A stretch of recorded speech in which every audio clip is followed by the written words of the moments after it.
The girl always walks with her head down, playing on her phone. The next second, she's hit by a reincarnation truck and sent flying hundreds of meters. At this moment, a mysterious winged boy appears out of thin air. He congratulates her on getting a chance to be reborn. The girl is completely dumbfounded on the spot. She never thought such an absurd thing would happen to her. As for why she was chosen, it's even more outrageous. It turns out the deity is a hardcore novel fan. The girl had left brilliant comments on every novel they read. So when the deity created a fantasy world, they immediately thought of her. The girl doesn't feel fortunate about this. After all, many novel characters lead miserable lives. If she refuses, she'll be erased from existence. So she proposes a few conditions. Not only must she have a prestigious background, but also a handsome father and brother and unimaginable special abilities. The angel doesn't refuse. Instead, he smiles like a villain. The girl tries to back out urgently, but it's too late. Before being swallowed, she shouts, demanding to know what the special ability is. "You're dead if you dare to trick me." And the angel says one last incomprehensible thing. "Don't worry, because you are mine." However, the life the girl wanted doesn't materialize. Despite being the daughter of a prestigious duke, she becomes a lowly servant who can't eat or dress well. She's even scolded and bullied by her uncle every day. "You should know your place. This is why your father abandoned you."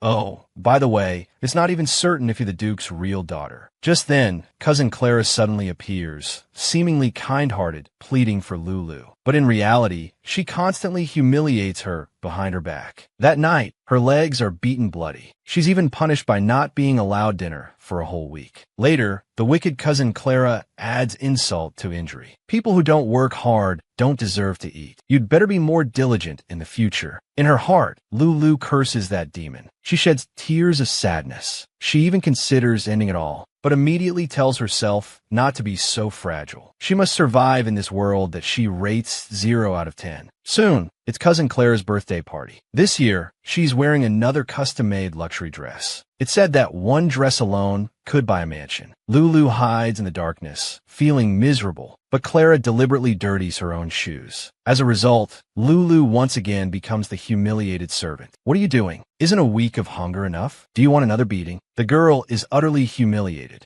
Large tears fall uncontrollably from her eyes. At this moment, her long-absent Duke father suddenly appears. He sternly questions, "My daughter's hair doesn't seem to be blonde." The poor girl, chosen by the deity to enter the fantasy world, was born with beauty rivaling Mabel's. Yet her own uncle treated her as a servant and abused her in countless ways. Today, her Duke father, unseen for years, finally returns from the battlefield. He comes to the Marquis's mansion immediately. The uncle frantically tries to cover up his actions. He claims Lulu is just a servant working in the house. But how could the Duke not recognize his own child? He deliberately asks, "This shabby girl, she couldn't be the daughter of House Peyraidon, could she?" Lulu's heart skips a beat. Her words are almost pleading. "Even so, could you take me with you? I just couldn't clean myself properly. That's why I look like this. I'm good at washing clothes and cooking. I can work to pay for my meals. I can even polish your shoes every day. I can make them very, very shiny." As she speaks, her tears fall uncontrollably. She hurriedly grabs the Duke's trouser leg. "I want to go home. Father, please take me with you." Lulu is determined not to let go. Unexpectedly, the Duke lifts her up with one hand. He starts walking out like this. Just as they're about to leave, the Duke suddenly stops. He uses magic to tear Clara's dress apart on the spot. "How dare you covet things that aren't yours? You're asking for death." In fact, Clara's annual dresses were all bought by the Duke for his daughter, but the Marquis had claimed them as his own. After returning, Lulu experiences a happiness she's never known before. In just 10 days, she regains her health. However, the Duke never comes to see her once. Based on her years of novel-reading experience, the Duke should be a good person who appears villainous. She bet on the right horse. To continue living here, she decides to work to pay for her meals first, because that's what she promised before coming. The maids watch their young mistress in bewilderment. How could the Duke's daughter be here to work? However, Lulu believes she's been abandoned. She can't possibly become a true child of the family. "What are you doing here?" Suddenly, the Duke appears. His aura sends chills down everyone's spine. Lulu hurriedly explains that she's good at cleaning, so she's working to pay for her meals. But the Duke simply lifts her up with one hand. His posture looks as if he's about to throw her out. But unexpectedly, he brings Lulu to the dining table. Then he sternly orders, "Eat quickly." The girl desperately stuffs food into her mouth. Even though her stomach is about to burst, she still doesn't dare to say a single word of refusal. After all, her Duke father's gaze could kill an elephant. Fortunately, a maid steps forward to remind him. Young Miss is different from the other young masters. Eating more will cause stomach pain. The Duke looks very serious, but he assigns the maid Anna as his daughter's personal attendant. Lulu is overjoyed to hear this. It means she can stay here indefinitely. But on second thought, she believes the Duke is concerned about his reputation. If he were to drive his daughter out so quickly, people would criticize him. The Duke just stares at Lulu without saying a word. This makes him very uncomfortable. Luckily, his aide comes to report. The royal family has urgent matters that need attention. This resolves the current awkward situation. After returning, Anna approaches Lulu. As you can see, His Grace has no intention of driving you away. So as the Duke's youngest daughter, you can relax and enjoy yourself. The other maids chime in agreement when they hear this. This confuses Lulu. Are you all worried about me? Of course we are. Then why wouldn't any of you talk to me? I thought you all disliked me. The maids are surprised that their young mistress thought this way. You're different from the others in the Duke's family. You have no airs about you and are so kind. From then on, Lulu's misunderstanding is cleared up. For the first time, she feels kindness from others. However, that night, Lulu becomes worried again because her uncle had said she was a child her mother had with someone else. Moreover, she doesn't look anything like the Duke and hasn't inherited any magical power. If it's discovered she's an illegitimate child, being driven out would be the least of her worries. To survive, she must act like a true daughter, make him unable to bear sending her away due to paternal affection. She knows exactly what to do. The next day, she musters up courage to stand at the office door. She originally planned to count to 10 before entering. Unexpectedly, the aide opens the door first. His Grace asks you to come in. Lulu is extremely nervous, but she quickly adjusts and rushes in. Dad, I've missed you so much. Everyone present is stunned. You miss me? But weren't you very uncomfortable in my presence? Lulu feels guilty being called out. She still pushes through, saying she's just unfamiliar and needs to stick together to become closer. The next second, she's lifted onto his lap. To gain favor, she puts her hands on the Duke's face. Suddenly, a text box pops up. Conditions met to confirm contractor's identity. Trait, rush and cash. Awaken girl. To gain favor with the father she hasn't seen in years, she deliberately creates physical contact. Unexpectedly, a text box pops up, so this is the special ability given by the angel. The Duke shows no expression. He places his daughter on his lap and keeps poking her cheeks with his finger. Lulu realizes, could this be the novel's plot where the tyrant becomes a doting father? However, the Duke says she looks like an angry pufferfish. After the meeting ends, the Duke holds her from day to night. They spend a whole day together, only letting her go to bathe when it gets dark. Lulu is a bit confused. Could it be because she said they should always stick together this morning? Is that why he's doing this? But in just a second, she dismisses the thought. There are more important matters at hand. That is, the prompt that appeared during the day. She regrets not being able to read it all. The prompt appears again. Trait, rush, and cash. Unable to use. I can't believe such simple awakening conditions took you so long to get here. You didn't think it was a fraudulent contract and curse internally, did you? Lulu feels guilty being called out. Could acting cute towards the Duke's face be the awakening condition? Then the text box updates again. Use gold coins to summon novels you've read. Randomly extract the heroine's abilities. For Lulu, who has read countless novels, this is absolutely incredible. Survival definitely won't be a problem. Even conquering the world wouldn't be out of reach. Suddenly, another message pops up. Ability is incomplete. Please complete the conditions on your own. Obtain summoning medium. Reward, 500 gold coins. Lulu accepts the task without hesitation. She starts thinking about what the summoning medium could be. Normally, it would be a sacred object from a temple or a treasure from a magic tower. Otherwise, it could be a family heirloom passed down through generations of noble families. Currently, she can only access family heirlooms, but the intimidating Duke father is a big challenge. As she thinks about it, she drifts off to sleep. The next day,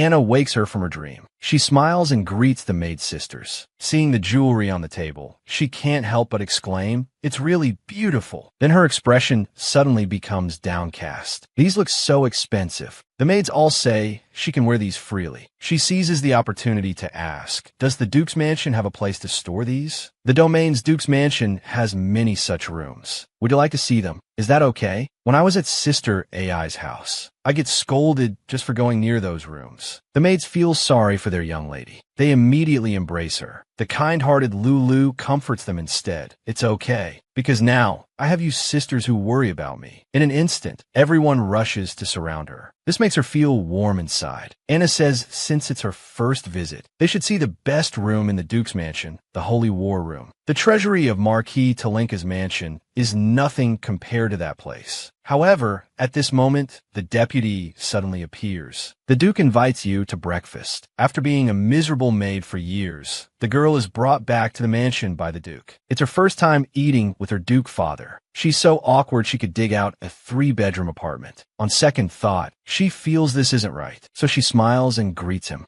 As expected, she receives no response. Thus, she decides to focus on eating. The delicious pudding makes her eyes sparkle. In no time, she eats it all up. Looking at the empty plate, she feels very disappointed. The next second, the Duke pushes his pudding to her. Then he immediately pretends to be indifferent. Lulu wants to let the Duke taste some, but she still backs out. After all, in her previous life, she never had a father. She doesn't know how to interact. After finishing the meal, the Duke stares at Lulu and says, "Why aren't you clinging to me?" Then he picks her up. Usually by the time Lulu wakes up, the Duke is already gone from the mansion. But today he specifically waited here. The Duke silently takes Lulu to his office. He just quietly reviews documents. This makes Lulu very suspicious. Could the Duke really be doing this because of what she said? Through these days of interaction, Lulu increasingly feels that the Duke is a good person, but she quickly stops her wild imagination. After all, the most important thing now is to find a medium. What's wrong? I want to see beautiful things. Lucy adds from the side. The young lady plans to visit the Holy War Room today. Lulu fears the Duke will question her. Unexpectedly, the Duke immediately puts down the mountain of documents and personally leads Lulu there. The luxury of the Holy War Room is astonishing. These are clearly not ordinary treasures. Just then, an ancient book nearby emits a dazzling light. Lulu immediately realizes this is probably the medium mentioned in the mission.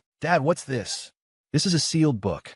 It's a treasure inherited from the first Duke." The girl's eyes light up as she coos. "How amazing! Can I touch it?" Her adorable appearance seems to cause no ripples. She was about to make a tactical retreat when a sudden mission pops up. Persuade the Duke to obtain the summoning medium. Reward, 5,000 gold coin lottery tickets. To be safe, Lulu doesn't want to accept it all. But refusing the mission or failing it would lead to exiting this life. And accepting the mission provides a hint. There's clearly no choice. So she reluctantly accepts the mission. With a resigned look, she stares at the Duke, ready to receive the so-called hint. However, the next second, a heart appears on the Duke's face. What does this mean? The cold Duke becomes a daughter-con, just needing a kiss. Lulu is forced to accept the system's mission. The next second, a heart appears on the Duke's face. With her super sensitivity, she immediately understands what it means. But this is really too embarrassing. Your expression is so strange, like a frog being strangled. The Duke observes her constantly changing expression and makes a blunt comment. Lulu hurriedly tries to calm herself down. Now she just needs to persuade the Duke. "Dad, I'll be very careful. Can't you really take it out and let me look? Please, please." The Duke's expression becomes even more solemn after hearing this. He also loosens his grip a bit. Lulu looks confused. The next second, more hearts pop up, repeatedly saying, "Kiss him, kiss him." At this point, Lulu gives up on persuasion. She directly hugs the Duke's neck and kisses him. Not just the Duke, everyone present is stunned. Lulu doesn't know what will happen next. The next second, all the glass cabinets behind her shatter. When she comes to her senses, the ancient book is already in the Duke's hand. Lulu hurriedly reaches out to take it, but the Duke waves the book back and forth, as if teasing her, driving the girl crazy. In fact, the Duke is probably just checking if the book is dangerous. The assistant nearby is very excited. After all, this is a family heirloom. It would be bad if the young lady damaged it. Unexpectedly, the Duke turns his head coldly and asks, "Is this your property?" The assistant immediately shuts up. Lulu happily extends her hand, praising that dad is the best. This makes the Duke secretly pleased. The surrounding hearts become even more numerous. Lulu immediately gives another kiss. This makes the daughter, loving Duke, almost grind his back teeth to pieces, causing his expression to become even more solemn. The moment she touches the book, countless text boxes pop up. Successfully obtained summoning medium. 500 gold coins awarded. 5,000 gold coin lottery tickets awarded. Gain the assistant's admiration.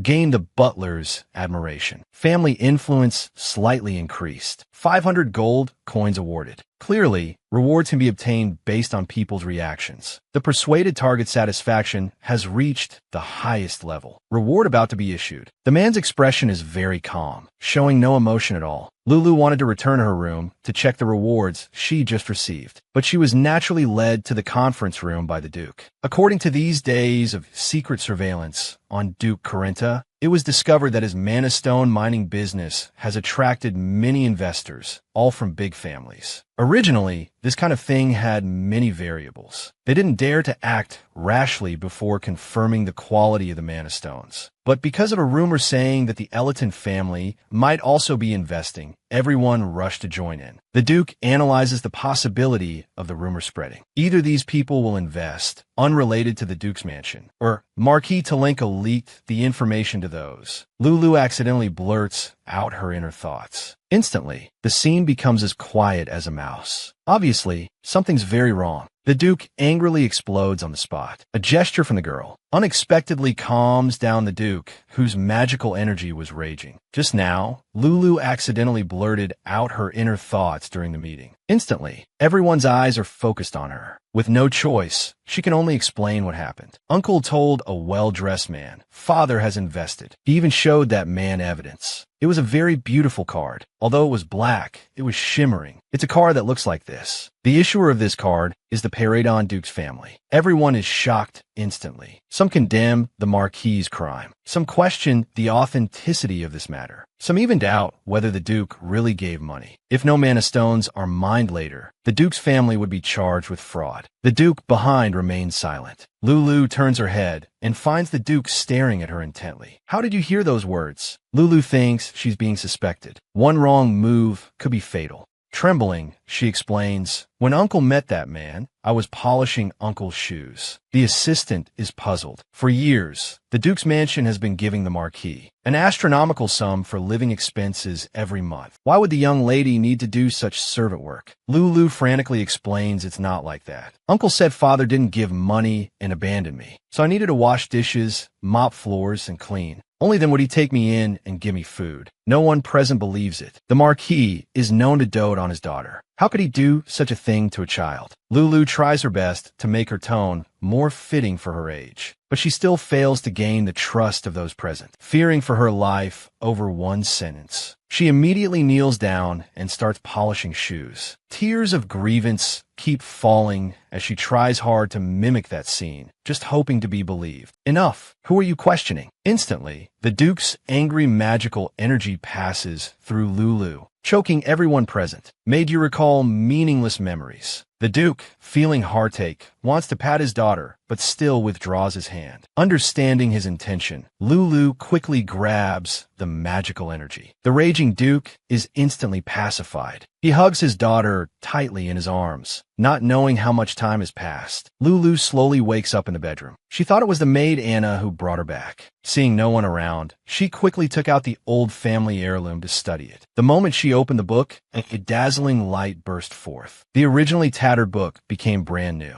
What forbidden magic could be inside this new book? When she opened it with excitement, she was instantly dumbfounded. The book was blank. The next second, a pop-up appeared. Summoning medium seal removed. Caractéristique usage restriction lifted. The girl had used all her strength to appease her Duke father, gaining the unsealed skill of the family heirloom. Suddenly, a system sound rang out. Please use gold coins to summon novel extraction ability. Reward, 1,000 gold coins. Unexpectedly, it gave the desired task right from the start. Lulu waved her arm casually, but there was no response. Based on countless reading experiences, it must be that. After confirming no one was around, she recited that Shinibia-like incantation. O being with ice-cold blood like soda, I hope you appear before me immediately. Show the power to shatter frustrating plots. This was really embarrassing. Fortunately, it did trigger the plot. Please state the name of the novel you want to summon. My choice is, although it's a rich family, I want to escape. As long as there's money, I won't have to worry about being kicked out anytime. However, the words insufficient gold coins appeared. As always, still poor and destitute. Suddenly, the system prompted again. Do you want to use the 5,000 gold coin lottery ticket? Lulu happily responded loudly, praying to get 5,000 gold coins. But after the congratulations, she only got 100 gold coins. Now, she has a total of 1,100 gold coins. Her luck was as bad as ever. Suddenly, she remembered there was another unconfirmed message earlier. Lulu didn't have high hopes. Unexpectedly, the reward was a novel rental ticket for a full 3 days. This was even better than 5,000 gold coins. Lulu happily knelt and bowed towards the direction of the Duke's office. It seems the most important thing now is to collect gold coins. Suddenly, the maid's voice came from outside the door. Lulu quickly hid the book. You must be hungry. Seeing you sleeping so soundly, I didn't wake you up. I didn't expect you to sleep so deeply on His Grace's lap. Lulu could hardly believe what she heard. At first, you were just nodding off. Later, you simply sprawled out and fell into a deep sleep. Everyone couldn't help but laugh. It was His Grace himself who carried you back. Lulu now really felt like dying. Dad must think I'm very troublesome. Lucy hurriedly explained, His Grace really loves you very much. Usually, he finds even taking measurements troublesome. But today, he ordered the tailor to come and make custom clothes for you. So he's just a bit unfamiliar with these things. Other maids also agreed. Since you came, we often see His Grace showing a different side than before. After all, the people of the Duke's family are different from ordinary people. Lulu was very confused about what this meant. Lucy quickly signaled to avoid this topic.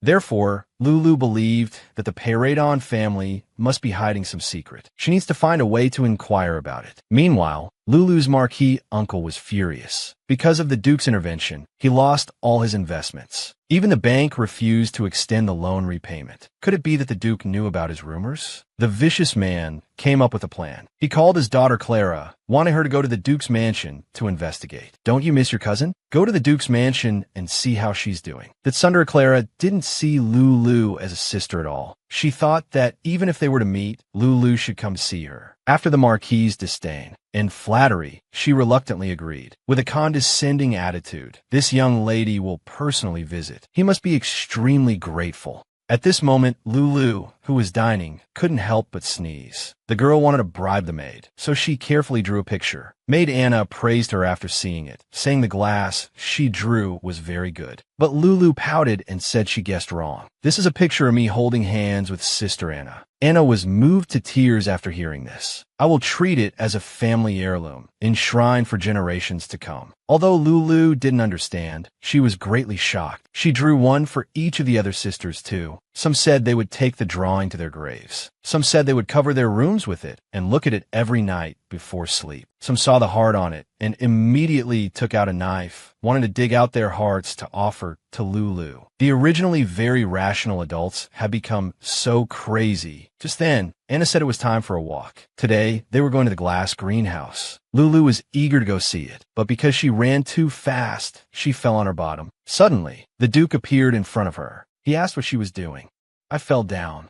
The Duke was very confused as to why. Anna explained that children often fall down. The Duke put his hands in his pockets and scoffed disdainfully. How weak. The hurting Lulu reached out her hand and whined, Dad, will you help me up? The old father sighed and silently picked her up. After seeing his daughter's injured knee, his face instantly darkened. He strode towards the bedroom with her. Looking at the wound that was getting darker, he decided to personally apply medicine to his daughter. The maids nearby whispered, Can His Grace apply it properly? Won't he make the young lady's injury worse? But to everyone's surprise, although the Duke's movements were stiff, they were very gentle. He was extremely careful, afraid of hurting his daughter. This made Lulu feel touched and warm inside. Your Grace, the clothing store has sent someone, and the meeting is about to start. You should put the young lady down. The Duke's expression turned gloomy. He walked out with Lulu without saying a word. The vassals who were originally waiting for the meeting could only follow behind. At this moment, in the third reception room, the clothing store staff were discussing heatedly. For many consecutive years, they had been making dresses for this legendary little princess. Each piece was priceless. They didn't know what she looked like.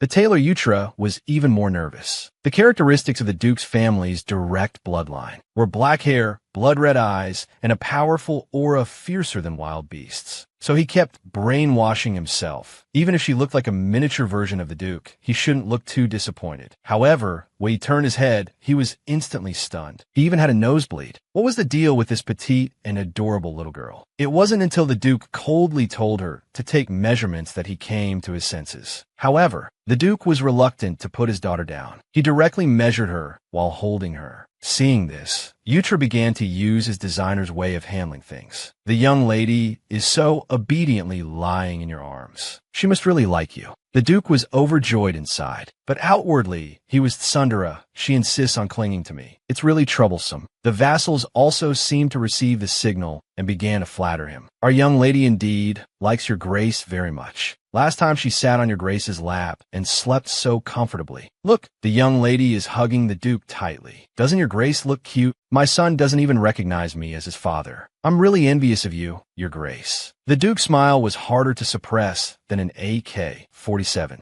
He quickly tried to regain his serious demeanor. A vassal nearby attacked again. Young lady, how much do you like his Grace? Everyone had "Dad is the best" written all over their faces. However, the next second, Lulu raised her hand. She made a gesture with her fist. Saying this much, she just made a small gesture with her hand. Everyone present instantly broke into a cold sweat. They even thought about where they would be buried. But unexpectedly, Lulu changed her tone. Minus this tiny bit, I like all of it. My love for Dad is like the entire universe. Minus just this tiny bit. The vassals were all touched by her cuteness, exclaiming that an angel had descended. However, the Duke stared at her and said, I didn't hear clearly just now. Lulu knew what this meant, so she embarrassedly repeated it once more. Did you all hear what my daughter said? We heard it. The young lady really loves your Grace. You're so deeply loved by your daughter. I really want to know what your secret is. The Duke was already secretly delighted. The next second, he actually asked, why minus that tiny bit? Lulu hadn't thought about this question before. She instinctively answered, because I want to stay with you forever and ever. So I'm sure I'll like you even more. The Duke hadn't expected that he was so important in his daughter's heart. He shyly turned his head away, not daring to make eye contact. But this made Lulu misunderstand. Yutra, who was nearby, started comparing the clothes he brought. He found that the size was much smaller than before. He didn't know that the previous clothes had been falsely claimed by the Marquis and given to his daughter Clara. However, trying on the styles was still not a problem. But the Duke refused again to put his daughter down to try them on. He directly bought all the clothes, saying, I'll take them all. Just modify them according to her size. The designer exclaimed that he had struck it rich. You should know that each piece was priceless. But I have one condition. The sleeve should either fit perfectly or be made shorter. Lulu instantly remembered what happened a few days ago. She understood that the Duke didn't want to remind her of that past. Sad memory of polishing shoes for others. She was so touched that she buried her face in her father's chest. Clara, the daughter of Marquis Etienne, came uninvited. The moment she saw the Duke's mansion, her eyes lit up. The level of luxury was simply breathtaking. However, this was only the Duke's guest house. When the carriage stopped at the main house, Clara was questioned by the butler. I haven't received any news that Miss Clara of the Talenka Marquis was coming. Clara disdainfully stated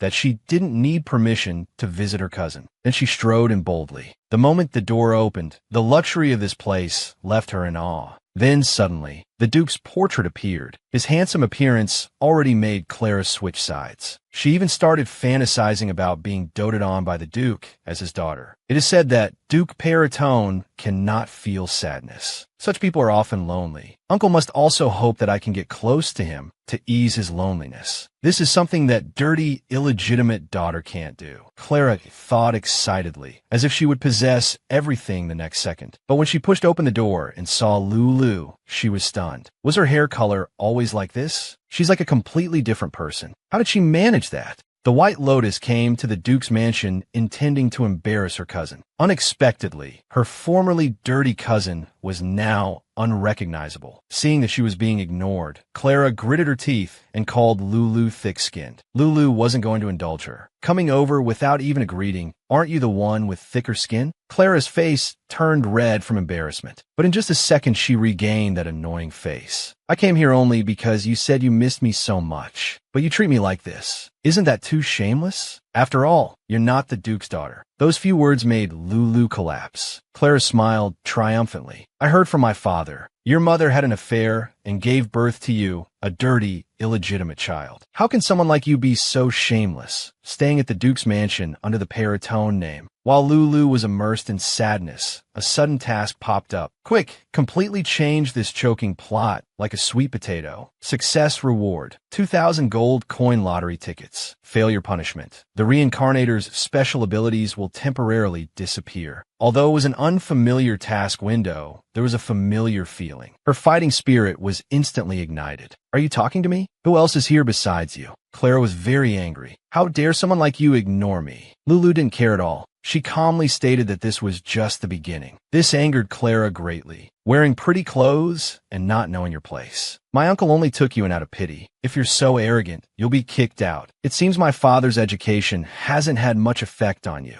Lulu fought back, bringing out the attitude befitting her status. "Miss Talenka, how dare you address me, a Paratone palace maid, so rudely? You should call me Lady Maid. Haven't you learned even this basic etiquette?" Lulu was impressed by her own demeanor, while Clara angrily emphasized, "She's an illegitimate child born from her mother's affair. Can you take responsibility for what you just said?" "Of course. Then let's go ask about it." After saying that, Lulu rang the bell. She was about to verify with the butler, who came. Unexpectedly, Clara suddenly shouted and sat down, and started playing the victim to the maid Rain, who rushed over. "Why did you say such bad things? I came here for you." Rain clearly still treated Lulu as the former lowly maid. She started scolding Lulu. Lulu was instantly trapped by memories of being beaten before. Fortunately, the Duke's maid sisters had her back. Rain still stubbornly said that Lulu was wrong first. Then she took out a tattered piece of clothing, saying it was a gift Clara prepared for Lulu.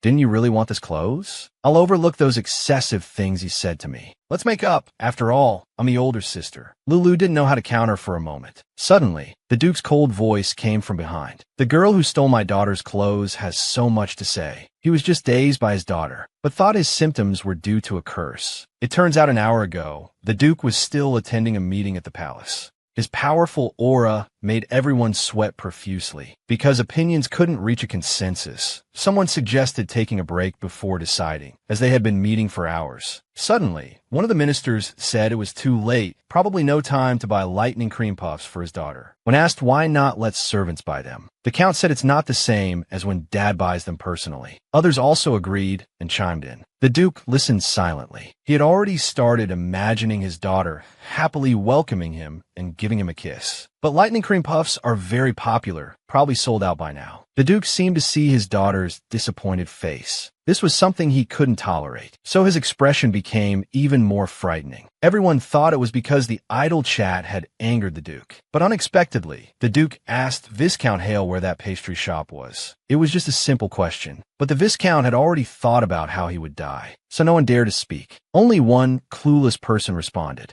But he also shut up under the Duke's imposing manner. The meeting continued. Then the deputy officer came and whispered a few words. Upon hearing it, the Duke immediately wanted to leave in a hurry. Suddenly, there was a commotion. What urgent matter could make the Duke leave in such a hurry? The deputy officer wanted to tell them not to worry. Last time he suddenly left the meeting was because he heard Lulu was cleaning windows at home. He hadn't attended meetings recently because Lulu said she wanted to stick close to him. Today, he just heard Clara came to cause trouble for Lulu. Compared to Marquis Talenka using the Duke's family name, to deceive people. Their mistreatment of Lulu made the Duke even angrier. This was a very strange thing. After all, the Paladon ducal family was different from ordinary people, born without any emotions and not needing any communication. But Lulu was completely different. The way His Grace lovingly cares for the young lady is truly heartwarming, because she is of Paladon blood, so I should protect her until she comes of age. Don't you find the young lady cute and lovable? Clearly, the Duke immediately thought of Lulu's smiling face, yet he stubbornly refused to admit it. Your question is not unreasonable. After all, the old monster has more than one or two strange things about her. She falls too easily, and she even cries. She tells me she misses me, and even kissed my face. She even fell asleep sitting on my lap. What's stranger is, whenever I'm by her side, I always want to feed her. I want to do something for her. I even want to bite her. My heart always feels tingly, as if there are insects crawling inside. Looking at it this way, the symptoms are severe, both mentally and physically. The emotionless Duke even believed this was a curse cast by Marquis Talenka using a serum. The deputy officer already understood. This was clearly a doting father syndrome, but he didn't say it out loud. He just felt that someday the Duke would know what these abnormal symptoms really were. Before leaving, the Duke asked the deputy to inquire about the pastry shop the nobles mentioned, and also collect information on other shops specializing in pudding, as well as toy stores for children. Then the Duke, with a face full of anger, got into the carriage to return home. The White Lotus dared to slander in front of the doting father Duke. The Duke immediately wanted to teach her a lesson. Just now, the Duke heard that Marquis Talenka's daughter came to find Lulu.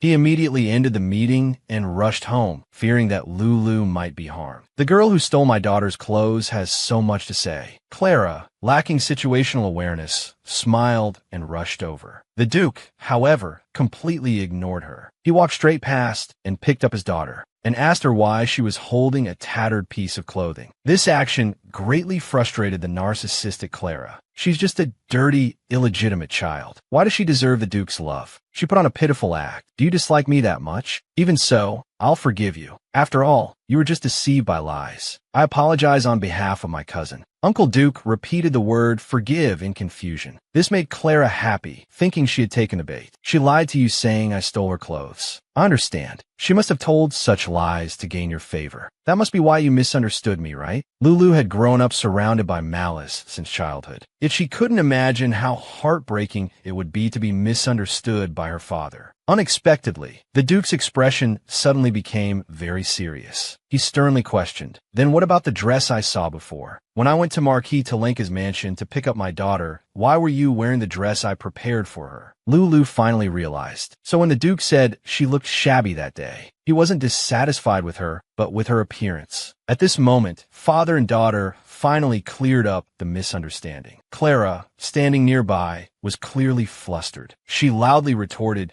that it was a birthday dress bought by her father, as it was every year. Now the Duke knew. His daughter's clothes had been taken away every year. That was my dress, not this imbecile's.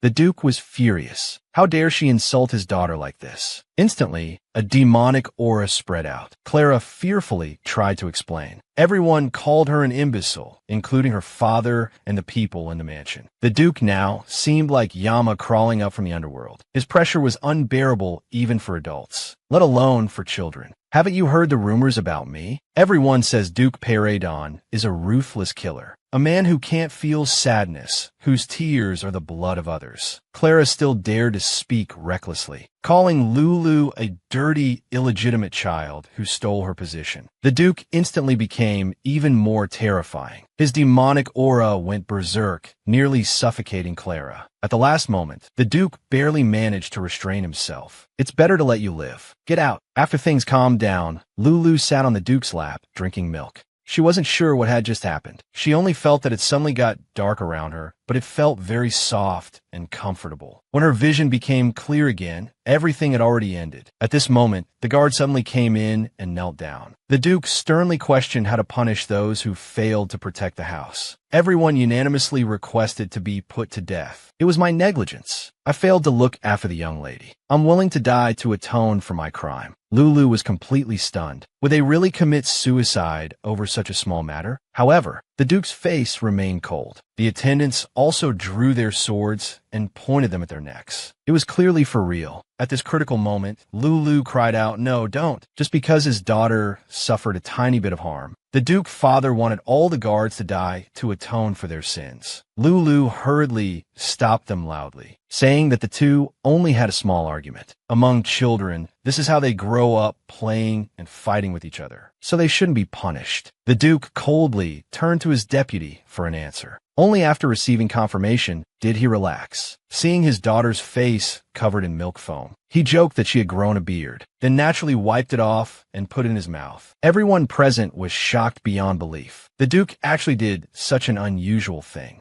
Instantly, their eyes looking at Lulu became sparkling. Countless text boxes popped up. "Extremely grateful for your kindness. The deputy expresses admiration for you. The butler, maids, and servants show respect to you. Reward issued, 5,000 gold coins." Lulu was overjoyed. It wasn't 5,000 lottery tickets, but a real 5,000 gold coins. The deputy nearby smiled and flattered. "The young lady seems to be in a good mood. She must find sitting on your Grace's lap comfortable." The Duke was clearly delighted, but sunder alike, he said he didn't understand why his daughter was like this. Only Lulu knew they were overthinking it, but she didn't want to dampen their spirits. After it was over, she collapsed exhausted on the bed. Suddenly, the system showed the mission partially failed. Reincarnate her, but disappeared immediately. Lulu looked at the punishment confused. What exactly did she originally have on her? Just then, the Duke knocked and entered. The punishment flat soda suddenly activated. Lulu didn't feel anything wrong at first, but the next second, she felt terrible, so hungry and sleepy. Wanting to eat, she crawled around on the bed. Then she loudly said, "Food, food." The Duke was still confused. Lulu thought she wasn't pitiful enough, so she loudly said, "Then give me cookies." She even patted the Duke's thigh at the end. After doing all this, she briefly regained her sanity. The punishment was losing the reincarnator's ability to think. Wouldn't that turn her into a child?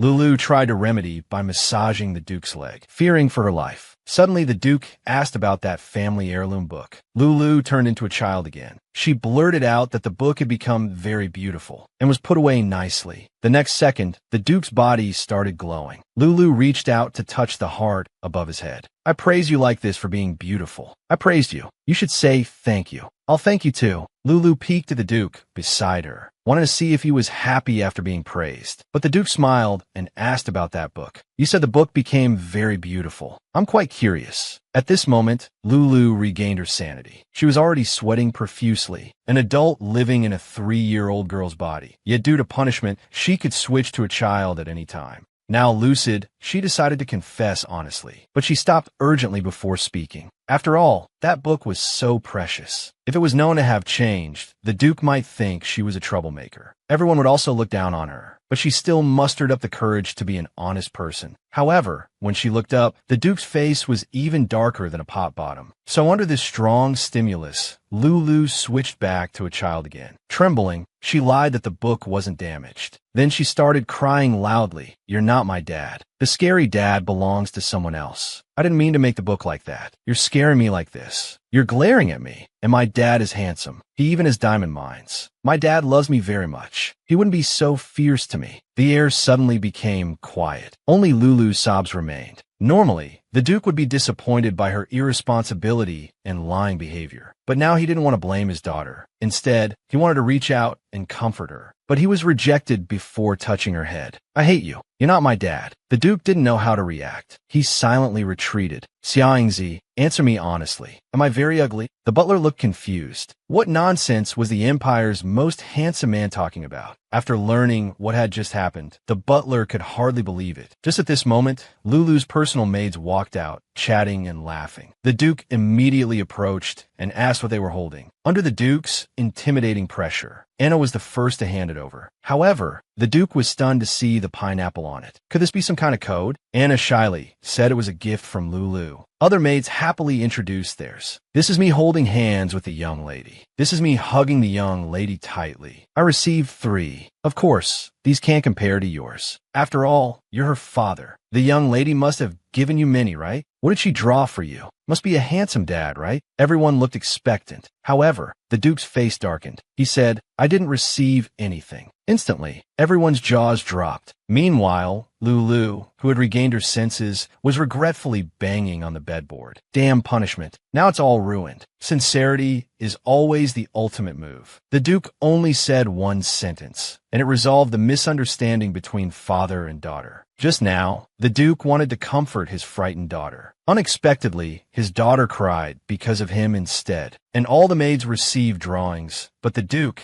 as her father, didn't get even a hair. A fearless maid suddenly turned into Detective Conan. There's only one truth. That is, the young lady really dislikes your grace. Others quickly covered her mouth. Anna, trying to salvage the situation, asked if Lulu said anything while crying. She said I'm not her father and that she hates me. You're all overreacting. Perhaps when you comforted her, you didn't hug her. Did you smile gently while comforting her? The Duke was confused. Why should he do such things? Anna was shocked by the Duke's ignorance. Please go see the young lady again. Since you made her cry, you should comfort her personally. The Duke was very conflicted about this, but decided to go once more. But do you know what fan means? And bing bing. These words instantly caused everyone to perk up and volunteer. Meanwhile, Lulu, alone in her room, was feeling very depressed. Not being his biological daughter and saying such things, it was really terrible. Anna asked Lulu if she wanted to eat something, but Lulu had no interest because of what happened. Anna pretended to sigh helplessly. It seems the young lady still likes his grace more. Lulu quickly tried to stop her loudly. The next second, the Duke walked in carrying food. With a tragic expression, he said to his daughter, "Eat fan." Lulu was completely bewildered, but she still ate all the food clean. Does it suit your taste? The Duke's sudden politeness confused Lulu. Unexpectedly, the Duke reminded her again, "Please answer my question." Lulu became even more at a loss. The Duke mumbled while looking at a cheat sheet. They said I should respect the child. What's the problem? The Duke sighed and crumpled up the paper. For the first time, he decided to have a heart-to-heart with the child. Were you scared today? No one here can hurt you, neither Marquis Talenka nor his daughter. Lulu then realized that when the Duke came to her room earlier, he thought she was frightened by Clara. That's why he came to comfort her. Because she didn't know when she might turn into a child, Lulu decided to behave well. I lied when I said I hated you earlier. Really? Do you have anything you want to tell me? Actually, Lulu wanted to ask why the Duke left her in such a place. Why he never appeared before. But to please him, she smiled and said no. However, the Duke unexpectedly saw through it. But I left you there for so many years. Lulu instinctively said the Duke must have had his reasons. You must have had your reasons. Surely there was a reason. Now that I'm home, it's all fine. I don't want you to think that way. No matter what reasons I had, I shouldn't have left you in such a place. So you can cry as much as you want. Hearing this, Lulu's emotions once again overcame her reason. Tears flowed uncontrollably. Leaning on her father's chest, she kept accusing. Why did you come so late? Why did you leave me alone? Do you know how scared I was? Do you know how much I missed you? Seeing his daughter's heartbroken appearance, the Duke nearly ground his back teeth to dust. He quickly pulled her into his arms. I was wrong. The brief, "I'm sorry," made Lulu feel very warm. At this moment, they were like a real father and daughter, and the Duke was a father who belonged only to her. Many friends ask where to read Lulu. Look for this app. After opening, type in Lulu Reads Korean Manhwa completely. Click this to read for free. Or look for this black square. Click the magnifying glass. Type, "I am the group's pet," and click to watch. Hurry and be the first to show off. A 4-year-old child actually doesn't know her own name. The Duke father became angry on the spot. That day, the Duke was holding an emergency meeting. Constant chirping noises came from outside. Everyone's hearts were in their throats. After all, the Duke would never tolerate such noise. When the sound became urgent, the Duke suddenly became serious. Without a word, he stood up. He opened the window and jumped down into the courtyard. Everyone was confused, and their gazes followed him. It turned out the source of the sound was Lulu. At this moment, her punishment was randomly taking effect. "Daddy, come catch me." Her adorable appearance was like a little cotton ball. Everyone was very nervous, afraid the Duke would lose his temper with her. But unexpectedly, the Duke picked her up in one motion. He even smiled and reminded her that falling would hurt. Who would believe such reduplicated words would come from the bloodthirsty Duke's mouth? Before the meeting begins, I have something important to say. Everyone should pay close attention. At these words, everyone present became extremely nervous. But the Duke, while adjusting Lulu's shoes, said, "If you hear this kind of sound, don't worry. But if you hear this urgent sound, immediately enter battle readiness. If you don't want to know the consequences of something happening to my daughter, remember this clearly. Instantly, everyone was forced to be energized like they'd been injected with adrenaline, declaring enthusiastically that they would treat this sound as a war horn and give their all for the young lady. At this moment, Lulu was released from her punishment state and felt utterly embarrassed. At this time, the retainers mentioned whether to let Lulu participate in the victory ceremony. The Duke thought his daughter was still too young, and there was no need for others to see her so early. In that case, I'll remove the young lady's name from the list. Hearing this, Lulu's eyes suddenly lit up. She tugged on the Duke's clothes and asked softly, "Daddy, what's my name? And how old am I now?" Everyone was shocked.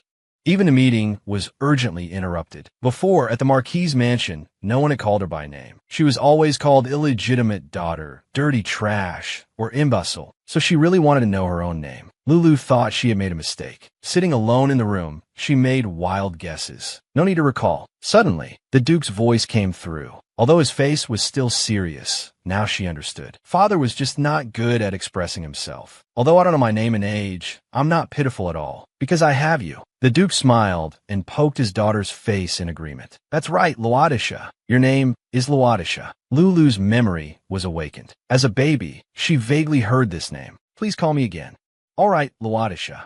And so, time passed to the next morning. As soon as Lulu opened her eyes, she saw a drool-covered mask. The Duke father was staring straight at her. The girl opened her eyes and found herself lying in the Duke father's arms. She was so scared that she retreated hundreds of meters in an instant, very confused about why father was sleeping here. Suddenly, last night's memory came back. It turned out the punishment took effect. She cried and fussed, not letting him go. She even said she would hate him if he left. Father was instantly filled with shame. The Duke affectionately called her a little crybaby while carefully wiping away her tears. Then, he took off his outer clothes that were wet with Lulu's drool. A hideous scar was revealed. Does it hurt a lot? The Duke said it was fine, but his hands covered his daughter's eyes, afraid she would be scared by it. But Lulu actively pulled his hands down, asking if this was a wound from the battlefield. The Duke denied it, and Lulu didn't ask further. She directly crawled over and started blowing on it. Injured places should be blown on so they won't hurt. This is an old wound. It doesn't hurt anymore. But I couldn't blow on it for you back then. Whenever you're hurt, it will hurt. Let all fly away. The Duke was touched by this. After all, those malicious gazes were the same. Then when you first came to the mansion and got sick, I should have done this to you. This was something Lulu didn't know. At that time, the Duke would go to see her every night. Because he returned from the front lines early, the Emperor was very displeased. So he had to go to the palace every day and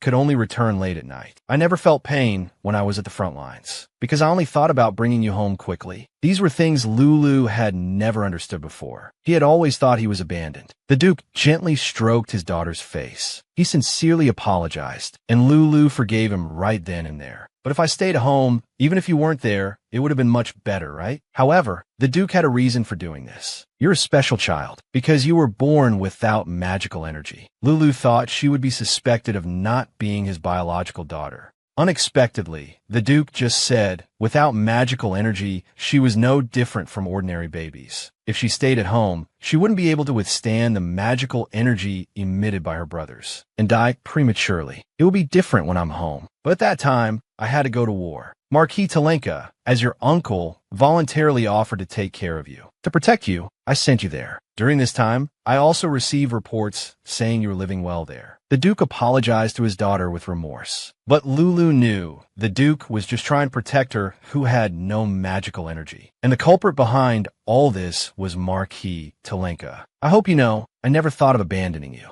Lulu finally asked that question that had been troubling her for so long. Even if I don't have magical energy, are you still my dad? The Duke's attitude was firm and serious. He promised that no matter what happens, it would be so. Lulu finally couldn't hold back and burst into tears. The two embraced tightly like this. He had made many demands of the demon before, but actually, as an orphan since childhood, the only thing he wanted was a loving family. That's all. The girl only learned today that she was 4 years old. Her birthday is October 11th, and this year had already passed. The Duke father noticed her disappointment. He promised that when celebrating her 5th birthday, It would be grander than the royal families. Lulu knew her father was feeling guilty about the past, so she comforted him, saying, "Dad, you sent me a dress every year as a birthday gift. Although Clara took them away, I still felt very happy." Hearing this, the Duke became very angry. "That ignorant woman, how dare she take away what belongs to you?" The Duke's face showed a fierce expression, but Lulu beside him was very happy, because even when her father was fighting to the death on the battlefield, he never forgot about his little daughter. "I thought you didn't like my birthday." The Duke was very confused by his daughter's words, and Lulu, in fact, had always been afraid to ask about her mother. But today she decided to find out. "Uncle said that on the day I was born, Mom became a star in the sky." The Duke was so angry that his magical aura scattered, but he still tried his best to control himself. He embraced his daughter and patiently explained, "Your mother didn't become a star in the sky that day. She not only breastfed you, but also personally named you." Lulu smiled happily. Now knowing this, she liked her name even more. "It seems Mom really liked me. She loved you very much. She was even reluctant to put you down from her arms. Your birthday is a day that should be celebrated. So from now on, we will never let it pass casually." The Duke's hands were rough, but in Lulu's eyes, they were the biggest and warmest hands.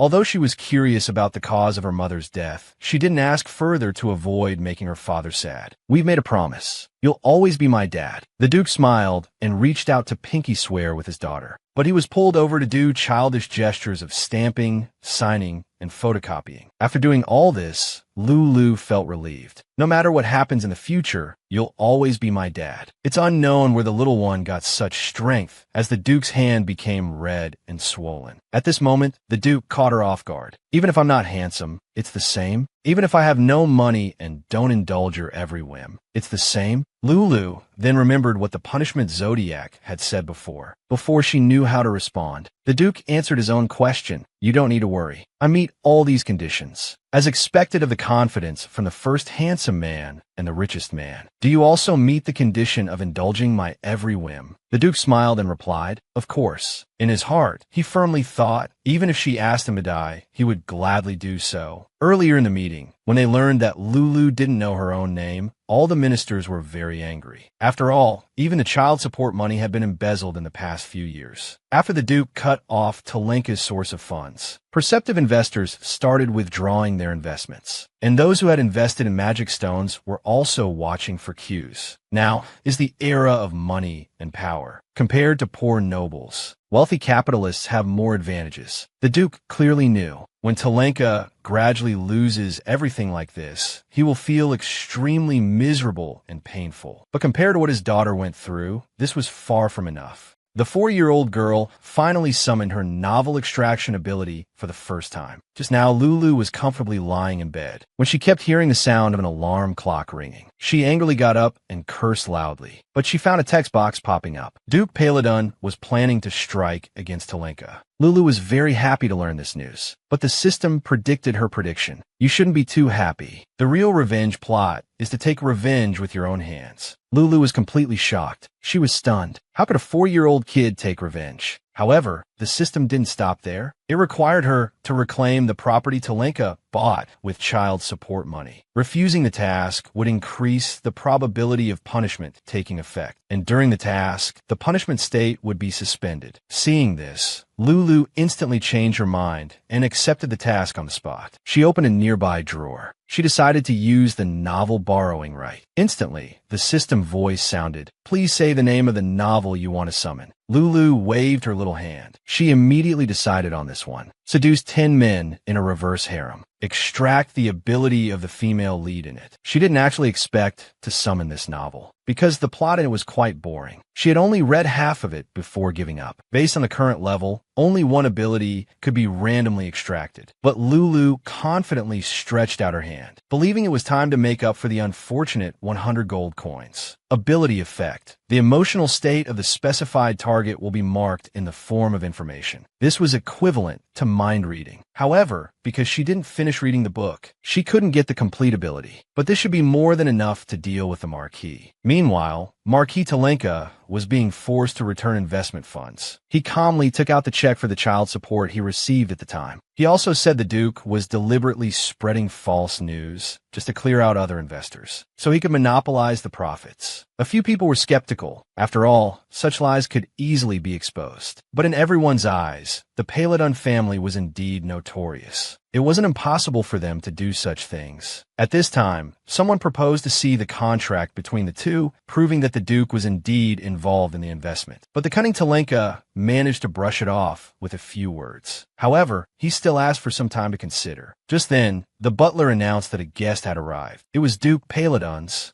The woman was very happy to learn that her abused niece had returned. She thought she must have been unable to bear Duke Paladin's torment and ran back. If she could coax her well at this time, she could use her to scam more money. Then they could lie and say the Duke heard everyone was withdrawing their investments. So he added more investment funds. The man confidently thought the greenhouse garden scene must have captivated Lulu. She must be crying and begging to come back now. But when he eagerly opened the door and looked, he found Lulu dressed very elegantly, completely different from what he had imagined. He asked, trying to maintain composure, "I heard you came to see me." Lulu smiled and replied she came to get her money back. Then she silently activated her mind-reading ability on the man. Hearing this, Talenka instantly became extremely fierce, as if he wanted to devour Lulu alive. The guards nearby wanted to step forward to protect her, but Lulu stopped them. "I don't need to be polite to someone who stole my money." The Marquis's face instantly twisted. He accused Lulu of being ungrateful. "I didn't throw you on the street. I raised you this big. You should be grateful." At this moment,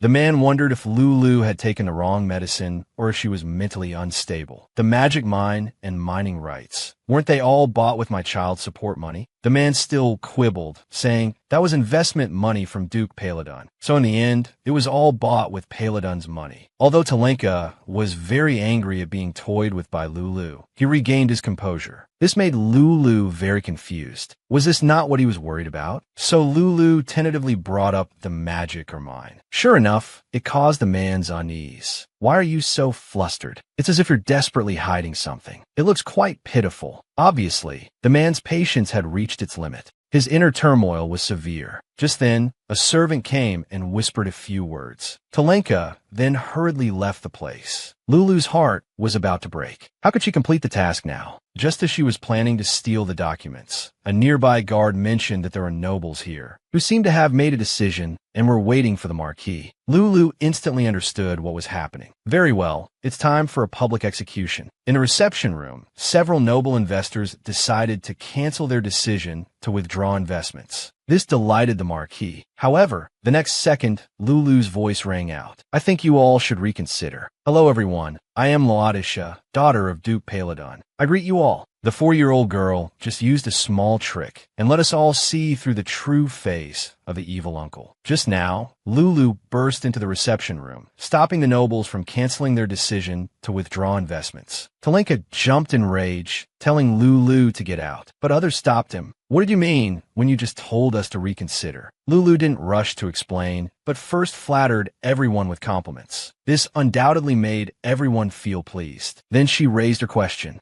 "Uncle said my dad invested in the magic stone mine. Why would he say such a thing?" It turns out Paladin's investment was a guarantee that the magic stones had magic. Everyone believed that families with magical aura could sense magic. This was equivalent to a 100% victory. But my dad denied it. Talenka hurriedly took out the check to prove the authenticity of the investment. But Lulu asked the key information. If that mine is full of magic, and just mining it would make a fortune, why does Uncle still need to accept investment from others? Talenka still wanted to muddle through by saying mining requires a lot of funds. But Lulu didn't let him succeed. "Isn't the money you embezzle from my dad enough for mining?" Instantly, everyone was amused and tried to hide their smiles. They believed that applying for mining rights and mining all require huge funds, so fundraising was necessary. However, Lulu confidently put her hands on her hips, chuckled, and said, "I know, but my dad can afford all the costs." Then why did he only invest such a small amount in Uncle's project? Of course, he should invest himself and profit alone. Why does Uncle need to find so many people together and only earn a little money? The people present had already started to waver.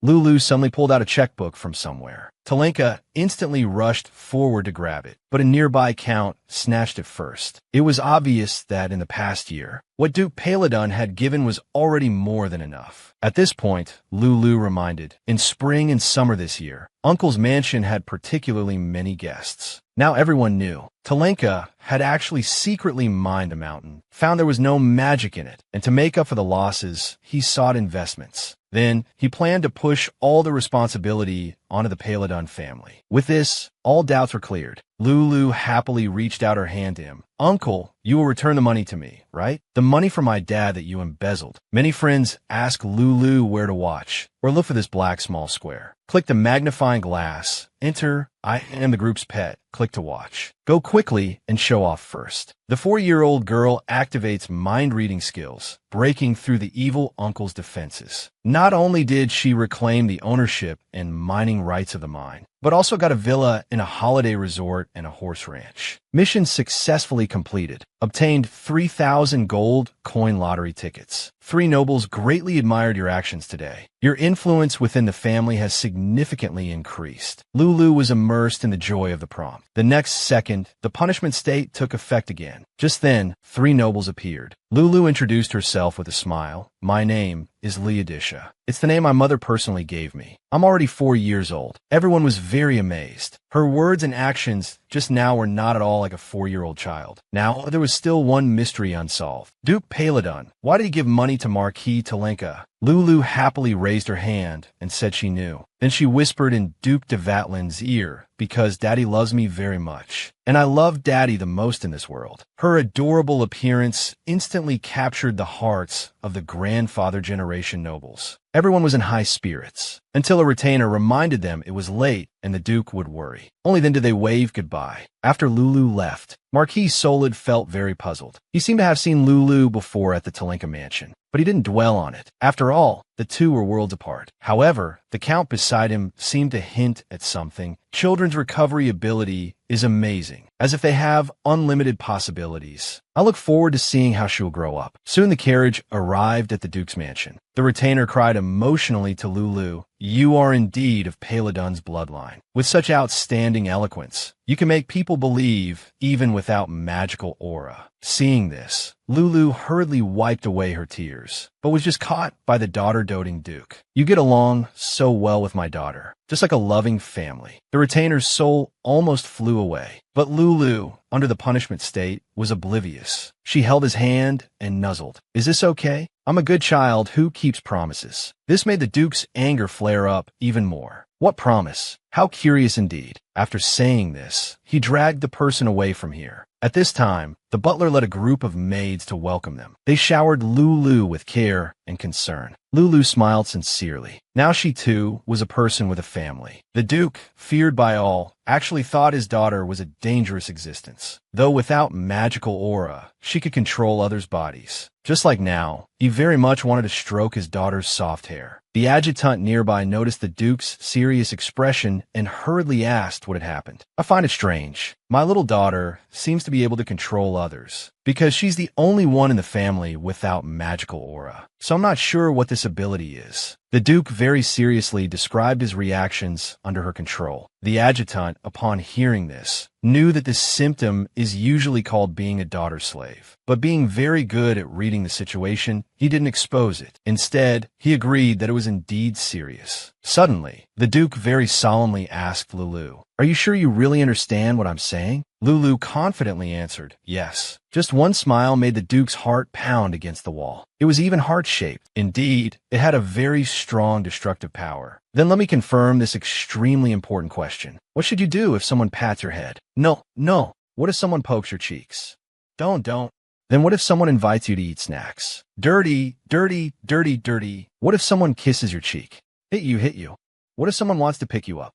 Kidnapper. The adjutant beside him was already too shocked by his master to speak. Severe daughter slave. It was confirmed. However, at this moment, the Duke suddenly wanted to pat his daughter, but was triple rejected by Lulu. "No, don't." Kidnapper. The Duke never thought he would be indiscriminately attacked. He trembled in distress. The next second, Lulu delivered the fatal blow. She directly slapped his hand away. Dirty. Dirty hit you. Hit you. Good grief. His anxious heart finally died. Lulu didn't notice her old father's abnormality. She even asked expectantly, "Did I do well?" So this is what heartbreak feels like. That night, the Duke led a group of guards, broke into Marquis Talenka's mansion, and went on a killing spree. The man recklessly told him to leave immediately, or he would report to the Emperor. However, how could the enraged Duke have any scruples? Just as he was about to behead him, Talenka suddenly shouted, "Why are you doing this? I admit it was my fault to abuse the Paladin maid, but she's not your biological child. She was born from my sister's affair with another man." As soon as he finished speaking, the Marquis's mansion was turned upside down. The Duke's magical aura instantly burst out as he questioned, "What do you mean about my daughter? What man?" Recklessly slandering in front of the daughter-doting Duke, claiming his niece was a child born from his sister's affair. The Duke flew into a rage on the spot. He immediately gave his brother-in-law a slash. Surprisingly, he didn't die, just as Talenka was overjoyed because of this. The Duke took away the seal, representing Talenka's family head status. "The previous Marquis Talenka asked me to tell you. A person like you, let alone the position of Marquis, doesn't even deserve the Talenka surname." This was undoubtedly more painful than killing him. The Duke wanted him to live out his days with this pain. Yesterday, the news of Talenka being stripped of his title and demoted to commoner reached Lulu's ears. It turned out that initially, Talenka was only a temporary acting family head, unable to access many assets and secrets. Therefore, to gain recognition, he started recklessly expanding his business. But he was found to be involved in fraud and thus stripped of everything. Now, even his wife is suing him for divorce. Lulu asked what would happen to Clara. Originally, the Marchioness wanted to take her daughter away, but Clara cried and refused. She thought that would mean being downgraded from a Marquis family to a Viscount family. "That girl isn't a Duke's family, while I have to go to a Viscount family. I disagree. I want to go to the former Marquis." After explaining this situation, Nancy was called over to pack luggage. Judging by their preparations, it seemed like they were going to move the entire mansion. A week later, after the Duke attends the victory ceremony, they will leave the imperial capital for the Paladin Duchy. Lulu didn't expect her father to be the Northern Duke, the protagonist of the novel. Although extremely cold, he's very gentle to his daughter. It's simply wonderful. Just then, a message popped up, updating ability value information window. Distributing extra reward, lucky potion. Related task has arrived. Hope you can work hard to make money and get rich in the future. Lulu didn't want to bother. She's already so rich, why work? However, when she saw the task, she was shocked. Not only was there no failure punishment, but also a reward of 10,000 gold coins. How could she miss such a good opportunity? She immediately accepted the task. There were 2 ongoing tasks. Lulu then realized she hadn't carefully read the question, causing her to fail completing the task. She immediately regretted it. Lulu's self-talk confused the maid sister. To avoid exposure, she quickly pretended to be talking to her little hamster. This made the maids incredibly charmed. "Our young lady is so adorable. It's completely different from what we felt when taking care of the young masters." Hearing this, Lulu immediately became interested. "My brothers must be as handsome as Dad." So she asked expectantly, "What are my brothers like?" However, she was met with the maid's indescribable expressions. It was truly an ominous feeling. Many friends asked Lulu where to watch, or look for this black square. Click the magnifying glass, enter "I am the family's darling," and click to watch. Go, and be the first to show off. The girl traveled to the novel world for 4 years. She finally met her rumored handsome brothers. Today was the day the Duke returned to the city. The butler had decorated the mansion to its original state early on. Only this dark and solemn, terrifying atmosphere was fitting for the Duke. A servant nearby reminded that such an environment might scare the young lady. After all, rumors said the Duke was returning for her. However, the butler didn't believe such rumors at all. Welcoming his lordship's return was not to be taken lightly. Meanwhile, Lulu was in the carriage returning home. Wearing a fluffy white bear costume, she was sweating profusely from the heat. The Duke was puzzled why she didn't take it off if it was so hot, but Lulu thought it was a gesture of goodwill from the maid sisters. Although hot, it made her very happy. The Duke thought about it very seriously. This might be the feeling of something troublesome and useless, yet one wants to allow it. Lulu knew her father was referring to the time she blew on his wound. Pouting unhappily, she explained, "When you were injured, I couldn't blow on it in time. Though it's late now, I wanted to do something to make up for it. I didn't expect you to say it's troublesome." Suddenly, the Duke reached out and pinched her little face. With a doting and serious expression, he said, "Lulu, thank you." Soon, the carriage arrived at the northern lake bottom. Everyone's reaction to Lulu was disbelief. Where had the Duke family's ruthlessness gone? Suddenly, Lulu sneezed due to the cold weather. The Duke immediately asked with a dark face if she was cold. This made the butler exclaim, "Not good. Master, this is going to make the young lady feel cold forever." However, Lulu's personal maid shouted, "Emergency!" The young lady sneezed. "Quickly bring the adorable young lady inside." The northern servants thought they were crazy. Isn't this just asking for trouble? But what was even more shocking was, the Duke directly picked up Lulu and walked towards a room. Who would believe this was the cold-blooded, ruthless Duke from not long ago? At this moment, two brothers appeared on the stairs. Their stunningly beautiful faces made Lulu instantly change sides. She immediately gave this world a perfect score to leave a good impression.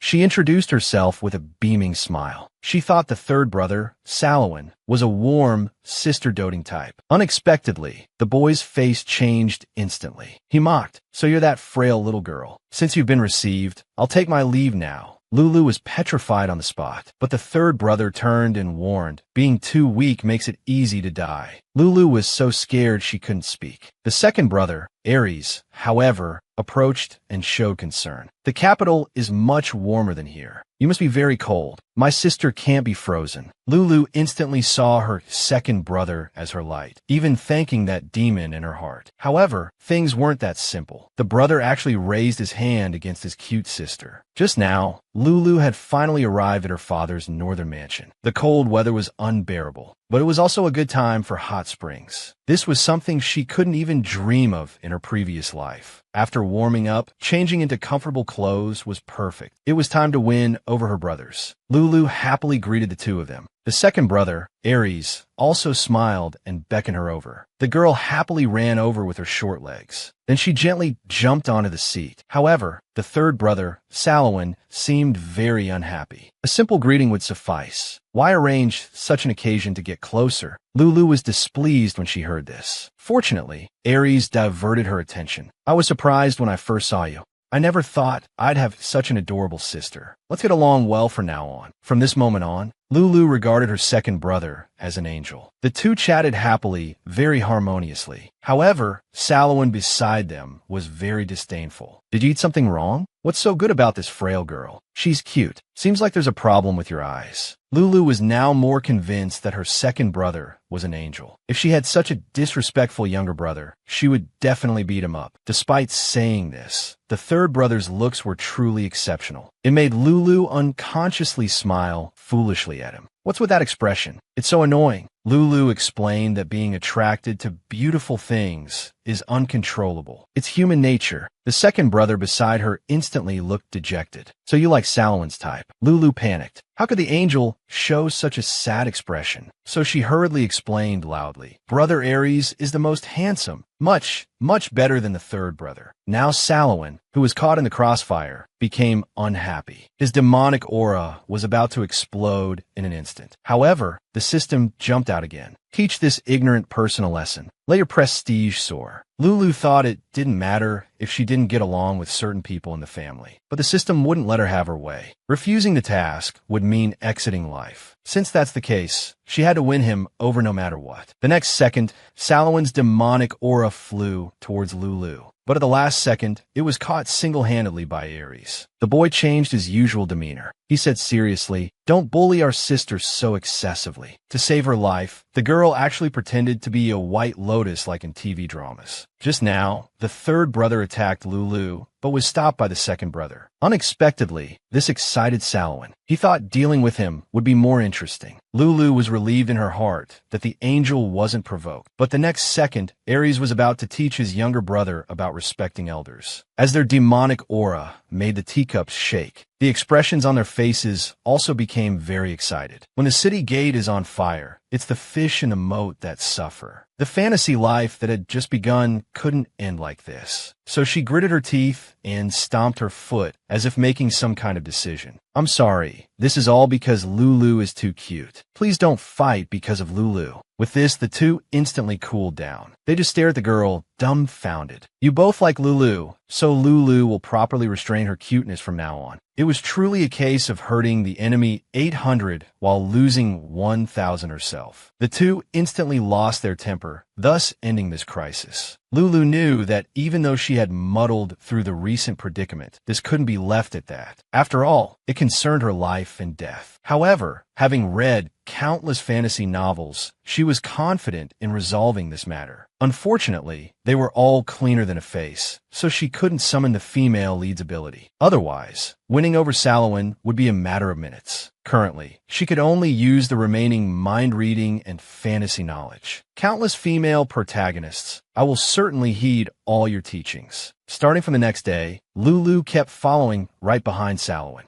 This made the boy very annoyed. Why you always follow me? And wearing such noisy shoes. Lulu pretended to be very shy, saying she wanted to play with him. And Dad told me to wear these shoes. Now the third son, who absolutely obeyed his father's orders, had nothing to say. But he turned and said, Aries, that guy isn't here. No one can protect you. You say you want to play with me. Why don't we try if your frail body can withstand my demonic aura? Lulu used mind reading to know the boy was in a great mood now, very much looking forward to what her reaction would be. However, Lulu not only wasn't scared, but even happily said Salowin was playing with her. This made the boy very irritated, but Lulu pretended not to understand. I know you want to play hide and seek with me. Now it's your turn to catch me. After saying this, Lulu ran behind him, confidently thinking Salowin wanted to tease him. She thought he was still too naive. However, the next second, she slipped and was about to fall down the stairs. She comforted herself, thinking at times like this, brothers would always come to the rescue. But Salowin stood still, not moving at all. At the critical moment, a hand suddenly caught her. The girl slipped and was about to roll down the stairs and die. The previously motionless third brother suddenly appeared and saved her. Lulu happily thought she had conquered him, but looking up, she saw an extremely disgusted expression. Salowin didn't know why he saved her. He was very unhappy at the moment. Lulu reluctantly asked Salowin if he found her annoying. As expected, she got an affirmative answer. However, Lulu shyly said, but I want to get along well with you. This made the boy, who usually disliked being close to people, at a loss. Just then, the Duke suddenly appeared. Lulu ran with her short legs and jumped in her dad's arms. Have you finished your business? If not, can't you have dinner with me? The Duke affectionately poked his daughter's cheek and said softly, there's always time to have dinner with Lulu. Salowin could hardly believe it. He couldn't get used to this scene, no matter how many times he saw it. Suddenly, the Duke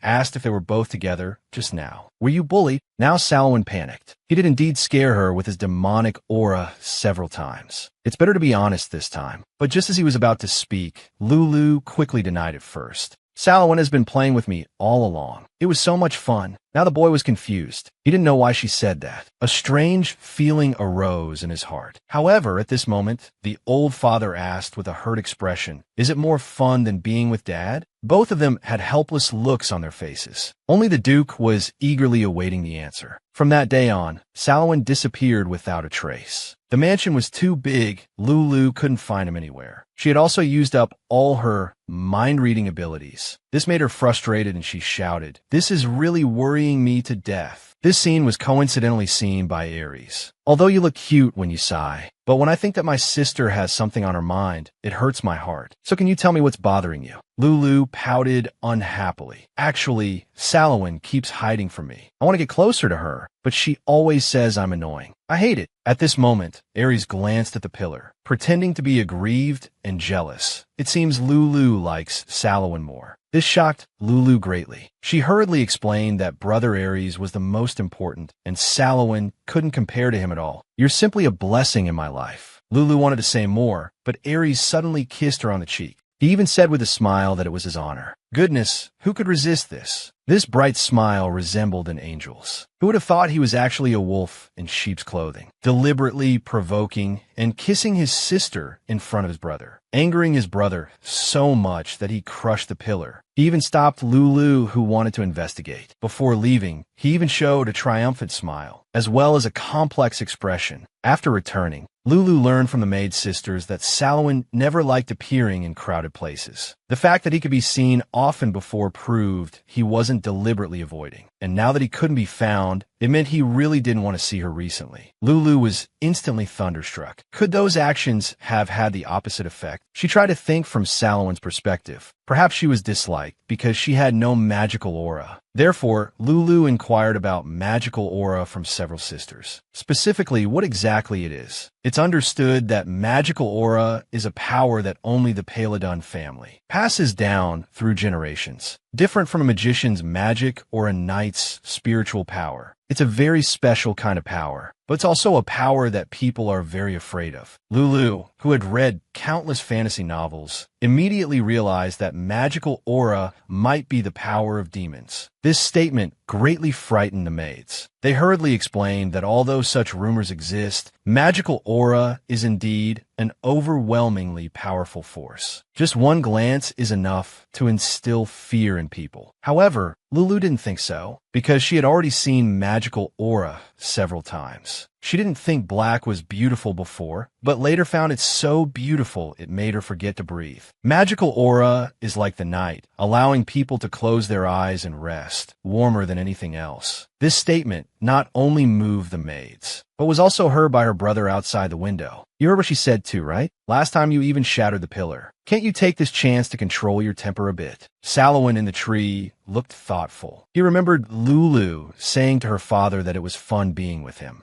then turning around and saying he couldn't compare to Ares at all. He felt conflicted and angry inside. So before leaving, he said, "I don't believe the words of such a liar." The next day, it was Lulu's first council meeting since returning to the mansion. They were very shocked about Lulu reclaiming the mine. Viscount Dill, who witnessed it firsthand, was extremely proud. He even self-proclaimed to be a member of Lulu's support club afterwards. Everyone's praise made Lulu a bit embarrassed, but she didn't forget the task she was currently undertaking. So she asked her father, "Can I manage the mine we took back from Uncle?" Everyone was stunned. They hurriedly stated that Lulu was still young and hadn't received financial education. They feared she would quickly lose all the money. However, the Duke made a boss-like declaration. "It's fine even if she loses it all. I have plenty of money." Who wouldn't love such a domineering and doting dad? A 4-year-old child wanting to manage a mine alone. This undoubtedly met with opposition from the retainers. But the Duke agreed without even thinking about it. He thought it didn't matter even if she lost everything. "My daughter wants to play with her own things. What's the problem? I don't want to hear any more of your nonsense." Everyone was very surprised. Only Viscount Dill was grinning like a madman. After the meeting, he took a cherry black forest cake, intending to give it to Lulu. But on the way, he ran into Butler Allen. He excitedly introduced his gift to the butler, curious about what Lulu's reaction would be today. Would she be happy? Or would she have a "you're here again" expression? Just thinking about it was exciting. The Viscount had clearly gone mad. Meanwhile, Salomon was venting at the training ground. Recently, Lulu had made him become very violent. Even his teacher noticed his unusual behavior. Is it because of a young lady? Just mentioning it made Salomon's expression instantly turn cold and terrifying. It made even the teacher start to tremble. Salomon believed people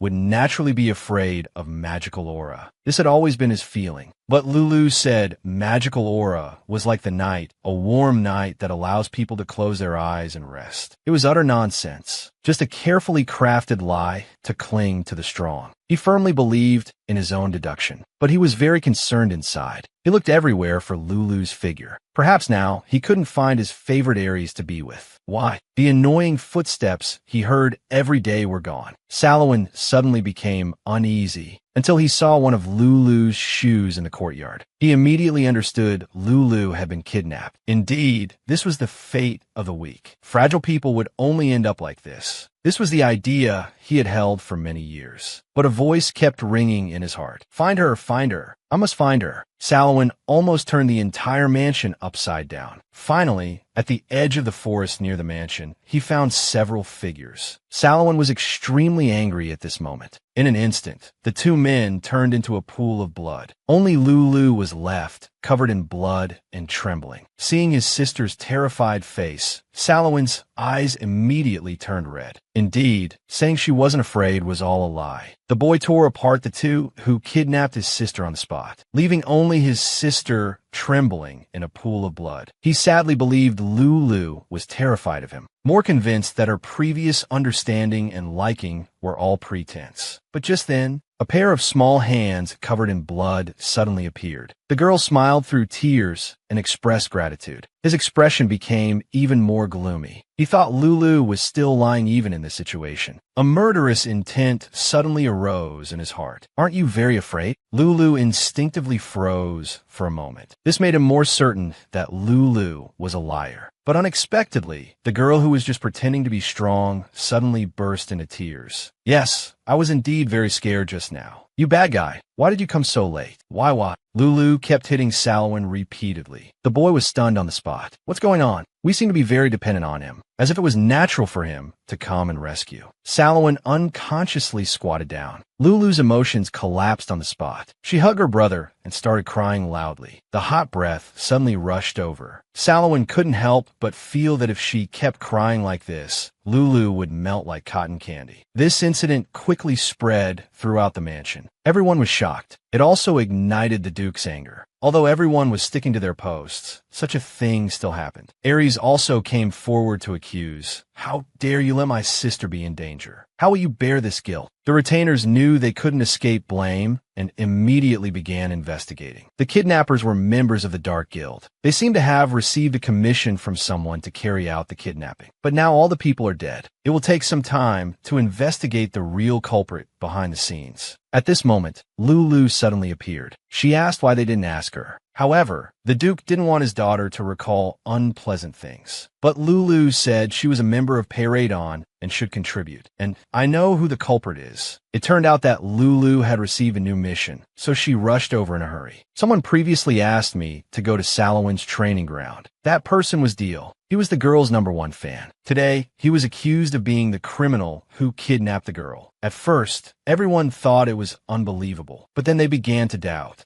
The Viscount himself was anxious to explain. He loved the young lady so much. He couldn't possibly do such a thing. However, Lulu coldly said, "Stop playing the emotional card, uncle. The truth of this matter can be confirmed with just a check." Then Lulu asked the adjutant. Salomon was indeed at the training ground in the afternoon, but he only stayed for less than 10 minutes before leaving. This means that when Lulu finished her snack, Salomon had already left. If Lulu had stayed in the main castle as usual, she would have definitely met him. But on Viscount Deal's recommendation, Lulu went to the terrace in the Eastern Garden. This means that unless Salomon deliberately took a detour, it would be impossible for the two to meet. In other words, that place was the best spot for abduction. The Viscount was at a loss for words. He just kept emphasizing that he was a loyal subject. But then Lulu surprised everyone by saying, "I know. Now tell me, who was the criminal who tried to lure me?" Everyone, including the Viscount, was completely baffled. Lulu continued, "Uncle, think carefully. You must know who the culprit is." Deal suddenly remembered that before he went to find Lulu, he had encountered a man who told him that the terrace in the Eastern Garden had been enchanted with a warming spell and had Lulu's favorite flowers. It was perfect for enjoying a delicious afternoon tea. That person was Butler Arong. Upon hearing this, the Duke angrily ordered the butler to be brought in. Ares, however, smiled and praised Lulu for her intelligence, as if he had known the culprit's identity all along. At this moment, the butler was brought in. He was still quibbling, saying he had only recommended a place for afternoon tea. But soldiers had found a kidnapping commission and mysterious communication tools in his room. Even so, the butler still wouldn't confess. The Duke ordered on the spot to lock him in the Crystal Tower. He would personally interrogate him.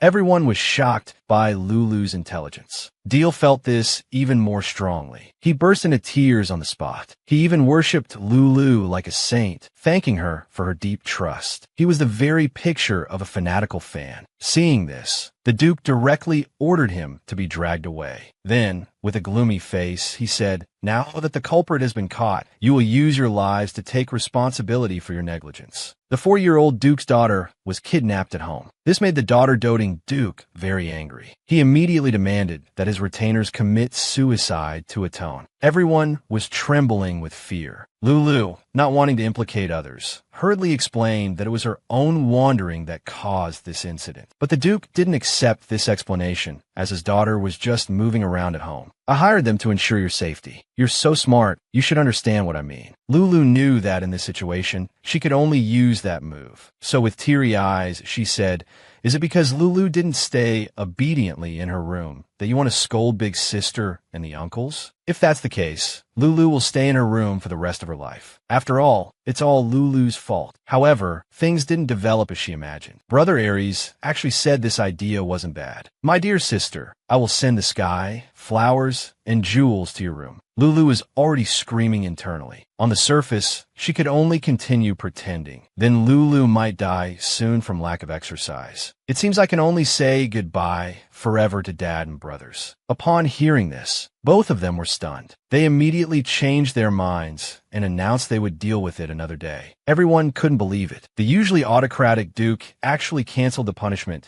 because of the young lady's few words. So everyone was shouting thanks in their hearts. A series of system text boxes popped up. "Revenge of the Magpie. Task completed. Reward, 5,000 gold coins. Family influence greatly increased. 8,000 gold coins awarded. Plus, a surprise reward of up to 20,000 gold coins can be drawn." The series of rewards made Lulu's jaw drop. She hurried back to her room to check the status window. She found that the task related to Salwin still hadn't been completed. It meant the boy still didn't consider her family. Although Lulu felt a bit wronged, she was still grateful that he saved her. To get the power to conquer Salwin, she decided to draw the gold coins first. So she happily summoned the big wheel. But she found that the so-called 20,000 gold coins only occupied a pitifully thin line, while the rest were either "thank you for playing" or 10 gold coins. Isn't this clearly a scam? So Lulu immediately took out a luck potion and drank it without hesitation. Unexpectedly, it still tasted like mint chocolate. It was simply delicious. Suddenly, a surge of power erupted. Lulu opened all the lottery tickets at once. After a flash of bright light, the girl was completely stunned. The unlucky girl drank the luck potion and instantly became super lucky. She immediately got 26,000 gold coins. It was like an old lady riding a bridal sedan for the first time. Riding this momentum, Lulu immediately summoned the novel, "The Short-Lived Villainess Doesn't Need Love." As long as she gets the female lead's ability, she can confirm Salwin's favorability. At the same time, Salwin, lying on the bed, suddenly spoke weakly. "Are you going to kill me now?" The person who came was actually Aries. The cunning boy smiled slightly. "How could that be? Even if I kill you this way, it won't prove my ability. I didn't expect you to be so childish. You should be grateful that the magical energy didn't go berserk then. Otherwise, you would have lost your body by now." It turned out that at that time, Salwin, in order to find Lulu quickly, had spread his magical energy throughout the Duke's mansion. This also meant that he had gambled with his own life. Salwin knew he couldn't go berserk. Otherwise, not only himself, but even Lulu would lose her life. "I heard Lulu came to see you several times, but you didn't meet her. That little one was heartbroken. It's really amazing. You actually opened up to her." Salwin stubbornly refused to admit it. Aries didn't say anything more. He just blindfolded his eyes. Then he began to replenish the magical energy. "Why are you helping me?" "Because you're my cute little brother. As your big brother, of course I should help you." Such words couldn't make Salwin happy. But Aries turned around, preparing to leave. Before leaving, he advised Salwin, "Don't lock yourself in the room, just because you don't want Lulu to see your vulnerable side. Lulu misses you." Although Salwin was a bit annoyed by what he said, it was also thanks to him that his broken body was fully recovered. Thinking about what Aries had just said, he came to the window barefoot, because he knew the cotton ball was always eye-catching no matter where she was. Salwin smiled rarely. He decided to go see Lulu to tell her that he wasn't someone she could see whenever she wanted. Lulu, holding freshly picked flowers, ran towards Salwin with a smile. This surprised the boy. Even after seeing that scene, she still wasn't afraid of him. After all, everyone else was already trembling with fear just seeing the black magical energy. Just thinking that Lulu might be like that too, his mood became very bad. He disliked this kind of thought of his. So he suddenly released magical energy towards Lulu. He deceived himself, thinking what the little cotton ball thought had nothing to do with him. Even if she immediately coughed up blood, it wouldn't matter to him. However, the next second, Lulu suddenly coughed violently. Fresh blood immediately stained the bouquet red. The boy deliberately used magical energy to test his sister. He wanted to prove that he couldn't possibly be affected by her. But his sister suddenly coughed up blood and fainted on the ground. Everyone present was stunned, and the most panicked was the person involved. Actually, this was just caused by the ability Lulu had just acquired. The more loved she was by those around her, the more she would cough up blood, and this blood would expel the bad things. It was a sign that her body was constantly improving. So encountering Salowin's magical energy and coughing up blood was actually a good thing. It was proof that he was loved. However, Salowin, not knowing the truth, was completely panicked. Lulu in his arms struggled to tell him she was fine, but fell asleep before finishing her words. She looked as peaceful as if she had died. This terrified Salowin. He kept shaking her tiny body, begging her not to die. After the incident, the Duke came to his daughter's side. He immediately called for a doctor. The diagnosis showed she was very healthy. The blood coughing was just to expel impurities. How come you never let me feel at ease? First you were kidnapped, now you're coughing up blood. The Duke couldn't help but recall their first meeting when she was skinny and trembling. He thought just feeding her well would solve everything, but she demanded to stay by his side. She was really demanding and clingy. The Duke said this, but his heart was very sweet. Just calling his daughter's name felt like eating dessert. Even if he was manipulated by his daughter for life, he would be willing. Meanwhile, Salowin was guarding at the door. Seeing his father come out, he immediately stood up to inquire about the situation. He had obviously just cried. "It's all my fault. It's because I always use magical energy on her." The boy was at a loss like a lost child. This was the first time he had shown such an expression. "Do you remember why we sent Lulu to other places before?" "I remember it was to protect her from being hurt by magical energy." "That's right. And what's different now is with me in this city, magical energy can't hurt her at all." Despite these words, Salowin still felt very guilty. He had already accepted her in his heart, yet he deliberately enveloped her with magical energy again and again, just to test if her words were true or false. Because he was afraid of being hurt, he ended up hurting the young Lulu. It was really despicable. The Duke saw the conflict in his son's heart, so he let him go in to take care of Lulu. Salowin was first delighted, then he doubted himself again, afraid of causing secondary harm to Lulu. One arrogant boy. No matter how much magical energy you use, you can't possibly hurt her. Hearing these words, Salowin finally smiled with joy. After preparing himself mentally, he pushed open that door. But when he saw that little thing on the bed, he was instantly shocked, speechless. The boy accidentally made his sister cough blood and faint. Only then did he realize how important his sister was to him. He started self-reflecting to the unconscious girl. "I was wrong. I'll never bully you again. Please wake up soon. I want to get along well with you too." Just then, system notifications kept popping up. Lulu didn't pay attention, just feeling it was noisy. But when it mentioned visceral fat reduction, the beauty-loving girl instantly perked up. And when she opened her eyes, she saw Salowin by the bed with panda eyes, looking exhausted. "Have you been taking care of me all this time?" The boy disdainfully explained, "It's all because you're too weak." Lulu felt warm and fuzzy inside. She used to think Salowin was a bad guy, but he's actually just a child with a tough exterior and soft heart. "I've been alone for a long time, so I really crave companionship, because companionship and support can give me a happy and warm heart. So Salowin, I need you. Will you be my brother?" The boy was a bit stunned. Having experienced the feeling of loss, he no longer put up a tough front. "You're a frail child, so I'll protect you well from now on, because I'm your brother." As their hands joined together, mission completed. A sound rang out, awarding 3,000 gold coins. Lulu was very delighted. Salowin finally acknowledged her as a family member. Looking at the boy's dark circles about to fall to the ground, Lulu invited him to sleep together. The boy instantly bristled. "Why should I sleep with you?" "Brothers are supposed to comfort their sisters to sleep, you know." Being a brother for the first time, the The boy believed it right away. He obediently lay down, following Lulu's instructions. Pat my head. The boy hesitated for a moment, then did as told. Lulu started to push her luck.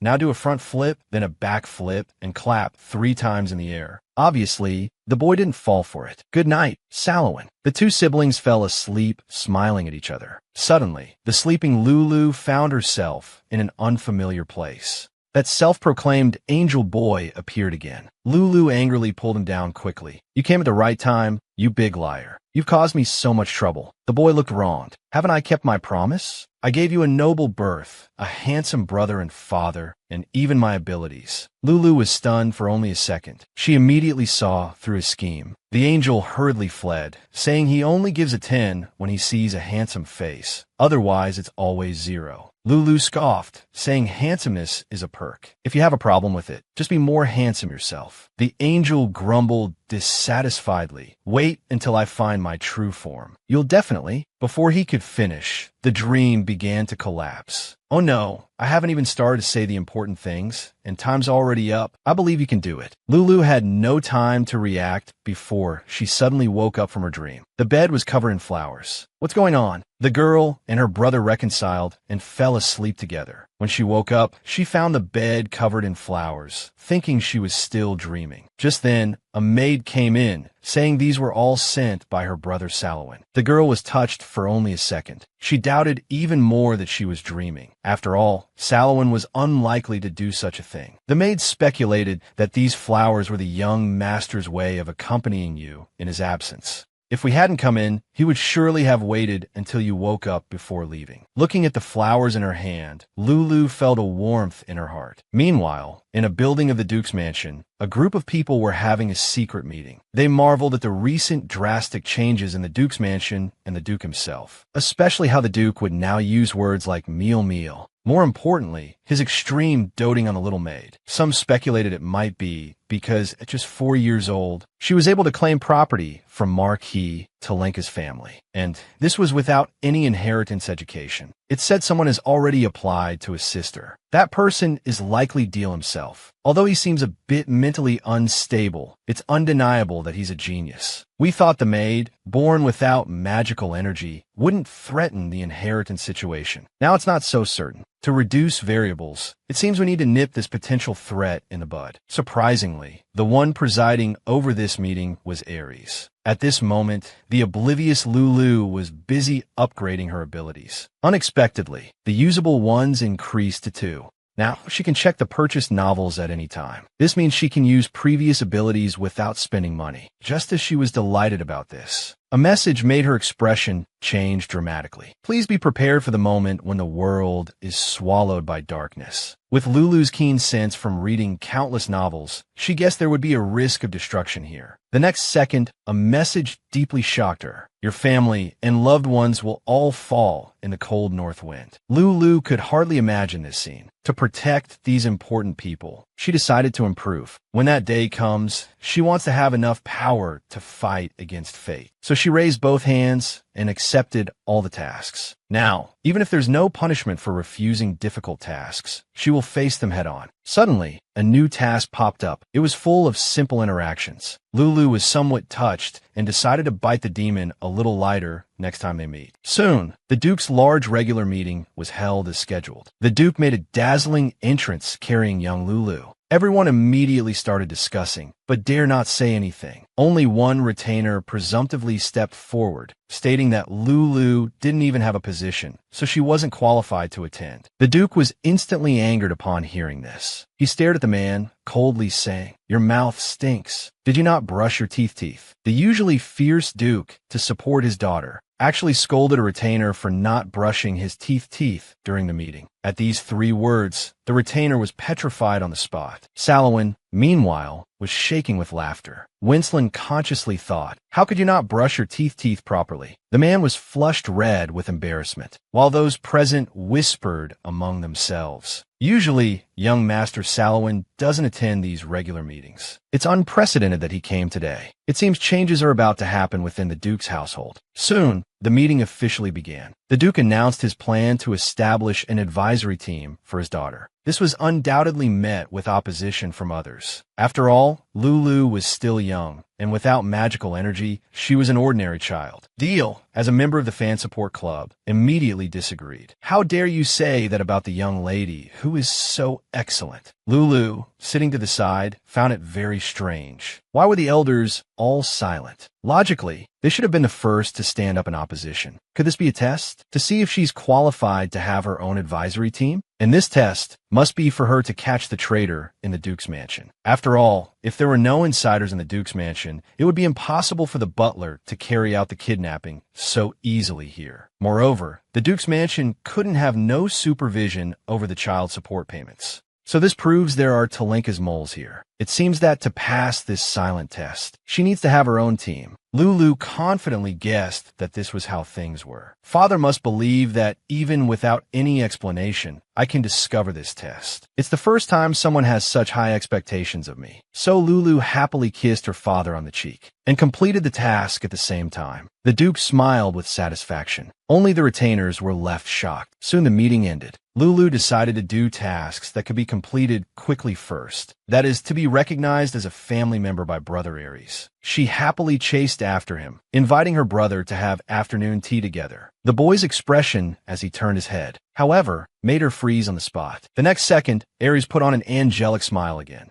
The speed was so fast that Lulu thought she had seen things. Aries lovingly touched her nose tip, saying that having afternoon tea with his sister was the most important thing. Lulu thought she must have seen wrong, and smiled happily. However, unexpectedly, Salowin came uninvited. Originally, Lulu was afraid they would fight again, so she didn't call Salowin. Now she feared it would be ruined. But having two handsome men together was a super treat. My sister looks very happy, like bread, but sweeter and softer than bread. The cheesy words made Salowin very uncomfortable, while Lulu was immersed in this happiness and couldn't extricate herself. Aries, I hope you don't change your current personality when you grow up. Salowin couldn't help but retort that it would become monstrous. The two little chickens started pecking at each other like this. At this time, Aries asked Lulu why she was interested in the magic stone mining business. Although smiling, his face revealed a carefully hidden murderous intent. You know those magic stones are all empty. Why are you still doing this? The Angel Brothers' favorability was actually negative 666. Lulu, as both sister and author, collapsed. Just now, Aries asked why she was so interested in the mining business when she knew those magic stones were all empty. Lulu had no choice but to directly say it was to complete the task given by the system. So she smiled and explained that because they were empty, she thought about whether they could be turned from waste into treasure.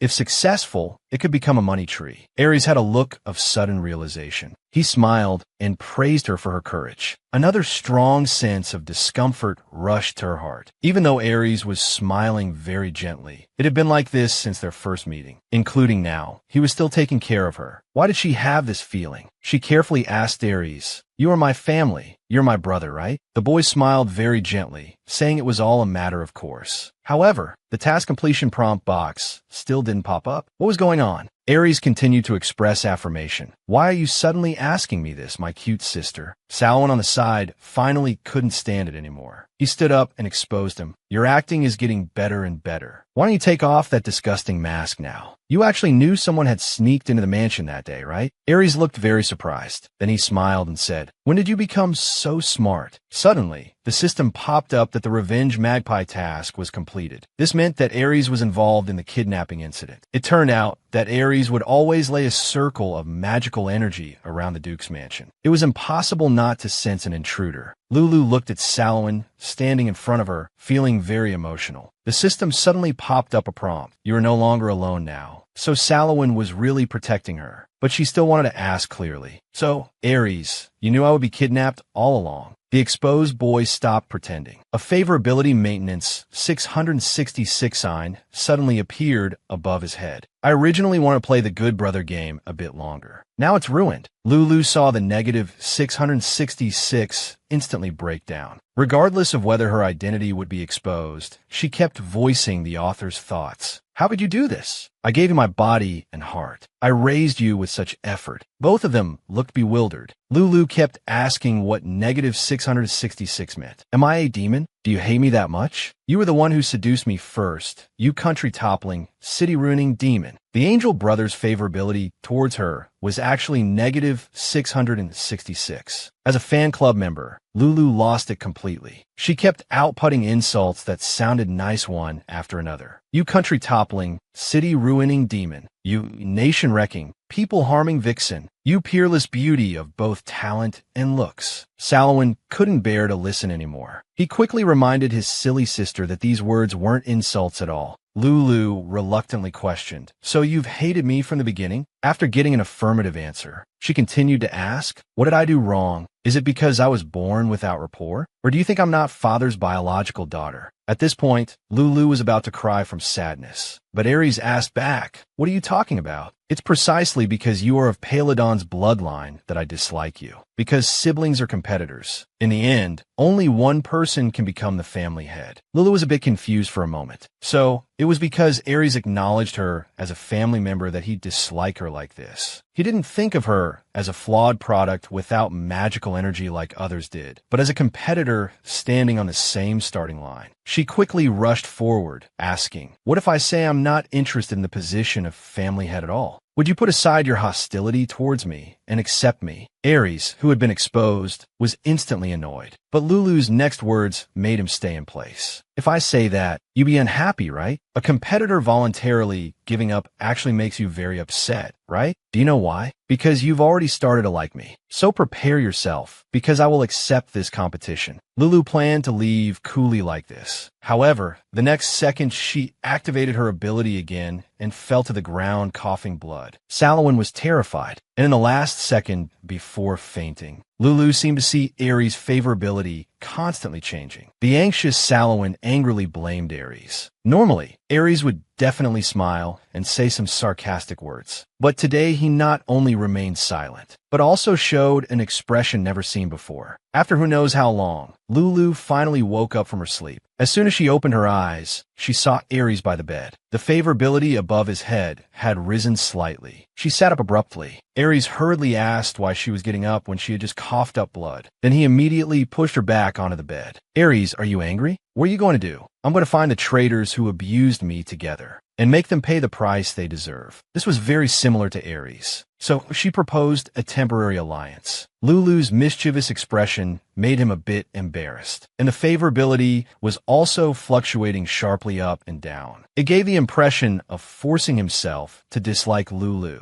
However, in the end, it returned to the annoying 666, but he wouldn't be able to hold out for many days. When his brother's favorability towards him increased, he would cough up blood and faint. This enraged the daughter-doting maniac who didn't know the truth. He wanted to kill all the doctors in the Duke's mansion on the spot. Even though the doctors said the young lady was fine and was actually expelling impurities from her body, he still refused to believe it. Lulu helplessly rolled up her sleeve and began to show her slightly bulging biceps. "Look, before I fainted, my hands and feet were cold, but now they've become very warm." The Duke immediately held his daughter's hand to check. It was indeed, as she said. Who would have thought that coughing up blood was actually detoxification? "Don't make me worry too much." Seeing her father's haggard appearance, Lulu began to use cheesy pickup lines. "Dad, do you know what I want to drink the most right now?" The old father, upon hearing this, immediately wanted to go buy it for his precious daughter. Unexpectedly, Lulu said, "What I want most is to take care of you." Everyone was stunned, but the next second, they started to stir. They saw the Duke take out a thick book, which even required magical energy to open. Lulu thought this must be the family's secret recipe, but it turned out to be Lulu's growth diary. It recorded everything Lulu had said to him. Finally, the crisis was safely resolved. Although embarrassing, it saved the lives of the doctors. And through today's task, Lulu received an extra reward of an Hermes dress. She was so excited she almost cried out. She excitedly tapped on it. After a burst of intense light, a small bird flew out. It was said to be able to send messages anywhere, including the underworld. Lulu, who had been excited for nothing, shed bitter tears. Now the Hermes was unhappy. You found out I'm not a branded bag and showed a disappointed expression. I saw it all. I haven't even acknowledged you as my master yet. Lulu didn't say much. She just pushed the cookie in front of her towards it. The little bird excitedly shouted, "You think I can be bought with something like this?" But it was just putting on a tough act. After just one taste, it gladly accepted and even praised her as a good person. Lulu brought up the current task window. She found that there was only one task available now, to make Aries acknowledge that he is a member of the family. But when she recalled what her brother said, that siblings are competitors since only one person can become the family head in the end, she suddenly felt a strange sensation. The girl found it very odd. From their very first meeting, her brother had viewed him as a competitor for the position of family head, meaning his status as a family member was acknowledged. So why hadn't the task been completed yet? The only possibility was that in Aries' heart, he only saw him as an object that must be eliminated. In his planned future, there was no place for him at all. Thinking of this, Lulu couldn't help but poke Hermes, but she noticed its dejection.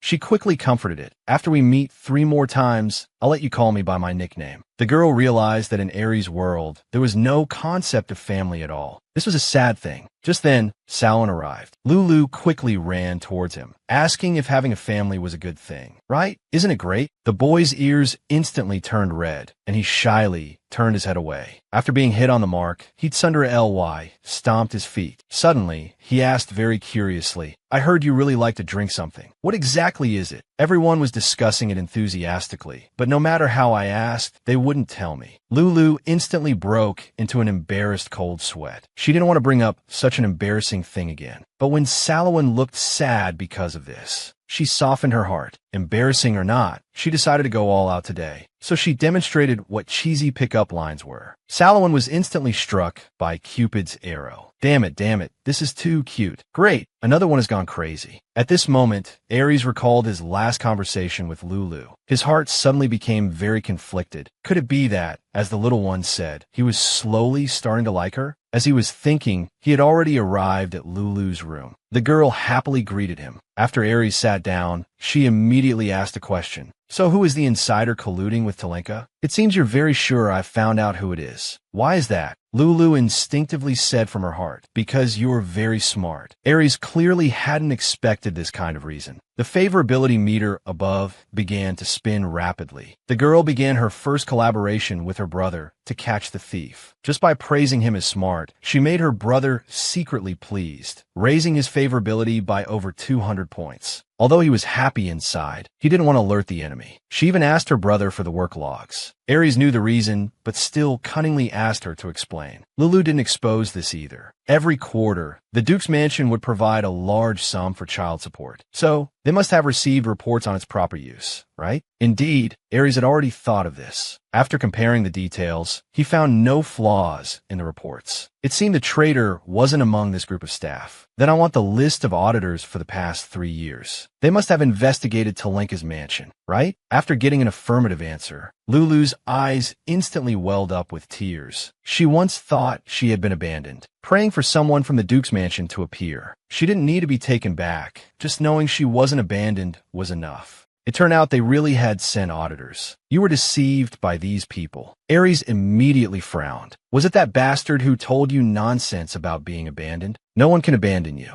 Only I can. At this moment, Aries' favorability reached 444. Lulu was instantly captivated by this domineering, CEO-like declaration. 444 must mean you love me to death. It seems you really like me a lot. Although Lulu's words confused the boy, her bright smile still made his ears turn red. At this moment, Lulu had already guessed that Talenka had bribed the auditors, and he had a good excuse. That she wasn't the Duke's biological daughter, but born from the Duchess's affair. Even if she were biological, the Duke wouldn't like a flawed product without magical energy. Aries finally understood why Lulu had asked that question earlier. So he didn't say more and directly handed over the list of auditors. They hadn't changed for 3 consecutive years, so it's likely even their superiors were moles. Sure enough, the task completion text box popped up, but Lulu didn't want to alert the enemy, as she still needed to find their backer. To catch the big fish, you need bait. Suddenly, Aries smiled and asked, "Why don't you suspect me? I might be pretending to help, trying to clear my name." However, Lulu answered firmly. That's not your style of doing things. Aries clearly hadn't expected this. He smiled helplessly and said, "You really are unpredictable." The girl confidently replied on the spot, "After all, my charm is like an onion. No matter how much you peel, you can't finish it. Speaking of my sister, I heard you really like to drink something. I think it's called Care for You.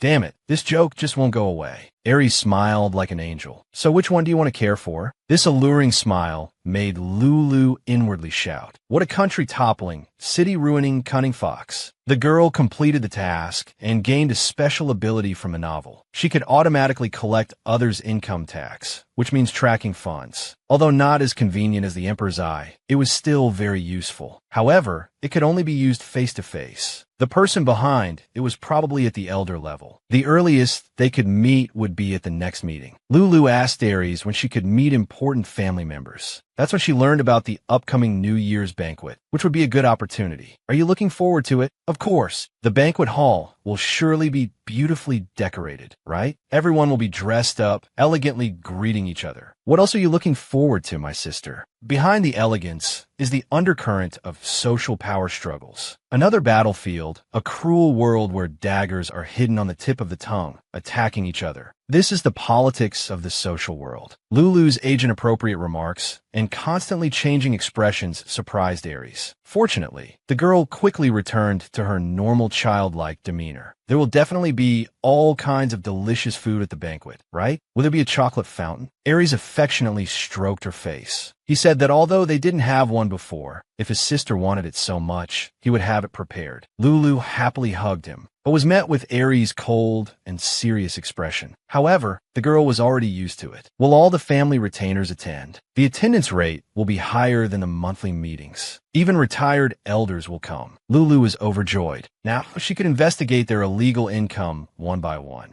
Aries was very confused. It's not like meeting them will reveal who the traitor's backer is. Why do you want to see them? Lulu knew she couldn't hide it anymore. So she truthfully explained, "Actually, I can read minds." Aries naturally found it absurd, but Lulu was dead serious. Children's eyes are the eyes of truth. They can see all evil things. Aries became interested upon hearing this. He suddenly leaned his head close. "Then look at me. Am I a good person or an evil person?" Lulu's heart suddenly raced. "You're a bad person. You're harmful to my heart, making it beat nonstop. We truly are siblings. We're alike in this aspect." So Aries meant that Lulu was the same for him. However, the girl didn't realize it. Soon, the day of a New Year's banquet arrived. Lulu was dressed up very cutely. This was also her first New Year since returning to her family's embrace and knowing her name and age. What happened today? At the crucial moment, her intelligence seemed to have left home again. Today was the day of a New Year's banquet. Aries and Salomon were fighting over their sister on the spot. The two engaged in a war of words, neither backing down. Suddenly, the father and two sons simultaneously looked to one side, mesmerized. It turned out that Lulu, dressed very cutely, had come down. Salomon almost lost control, letting his magic power spread. But Lulu quickly stopped him. "If you break the wall again, I'll dislike you." Hearing this, Salomon immediately behaved. Aries seized the opportunity and offered a kiss. "My sister is so cute today. May I escort you to the banquet?" The two brothers started fighting over this question again. Seeing this, the Duke directly picked up his daughter. What a pointless struggle. "Of course, my daughter likes me the most." This was exactly like the rumored battle between a daughter-doting father and sister-obsessed brothers. Lulu happily went to check Aries' affection towards her. But not only was it not full, it was actually negative 160. This was too much. "But sister and I have important things to do today. This is a secret just between the two of us. Right, Lulu?" Knowing it would be better to go with Aries for the task, she whispered in Aries' ear, "Dream on. Keep trying.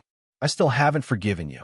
She walked a few steps forward alone, then turned back and invited, "I want to enter with all three of you." The two brothers looked dissatisfied with each other. Lulu immediately stated, "If you don't want to, then I'll go with Anna and the others." The two immediately changed their faces. A family should be together. "So happy. Since sister wants to be with us, We can't refuse. The family of four thus set off towards the banquet hall. Afterwards, Ares quietly observed everyone's movements from the side. The Duke and the elders went to the inner room to discuss matters. Salomon accompanied Lulu nearby to protect her, until he couldn't stand the social interactions and left. The important retainers should also come out of the inner room soon. That means the traitor's backer would soon surface. Exchanging glances with Lulu from afar, before finding evidence, they needed to act carefully. Ares was like a behind-the-scenes mastermind, confident in his plan. Although it wasn't certain whether Lulu could really see people's good or bad nature at a glance. What was certain was that his sister was very clever. As discussed earlier, conducting a secret investigation should be more than enough. However, in the next second, Lulu directly pointed at the hand of an elder, shouting loudly that this old grandfather was very bad, a tax-evading villain. What was going on? Had his sister's intelligence left home? The girl and her second brother were planning to catch the mastermind at the New Year's banquet. But unexpectedly, the punishment took effect again. Her intelligence suddenly dropped to that of a 5-year-old. The child's eyes lit up at the sight of the chocolate fountain. Does the maid like chocolate?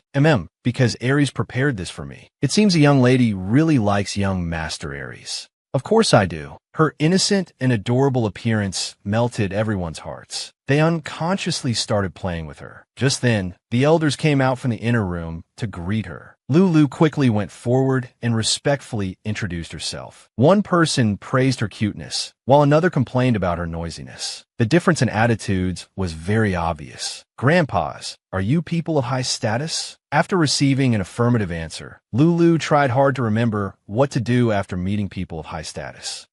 That's right, find the bad guys. So she prepared to activate her ability to catch the crystal bomb. However, this ability could only be used 5 times. So who should she use it on? That harsh grandfather seemed like a bad person, but if it was that simple, it would be too easy. So she chose the kind-looking white-haired grandfather, Josenhain. Indeed, there was over 50 million in unreported illegal income. The system began frantically prompting. Seeing that Lulu didn't seem to understand, it switched to a simple conclusion. That is, this guy's a bad person. Lulu instantly happily pointed at the old grandfather and shouted, "You're a bad guy. A tax-evading bad guy." Josenhain quickly changed the subject, jokingly saying that Lulu thought he had stolen her candy. But Lulu insisted it was money, that he had taken bribes. The man instantly grabbed her hand, his face showing a fierce look. "If you continue like this, I won't just laugh it off. If you're falsely accusing the head of the nursing home, what do you plan to make amends?" Lulu was immediately frightened to tears. She cried out, "Ares, this bad guy hurt me." Ares was completely confused. He didn't understand why Lulu was making such a scene when they had agreed to investigate secretly. But he still couldn't help but walk forward. Lulu immediately rushed over, hugging Ares' leg and saying, "My brother is super handsome, super awesome, and super smart. Now you're all doomed." The elder shamelessly said to Ares, "Surely you won't hold me responsible because of a child's tantrum. Otherwise, I can only assume you're attacking the Council of Elders."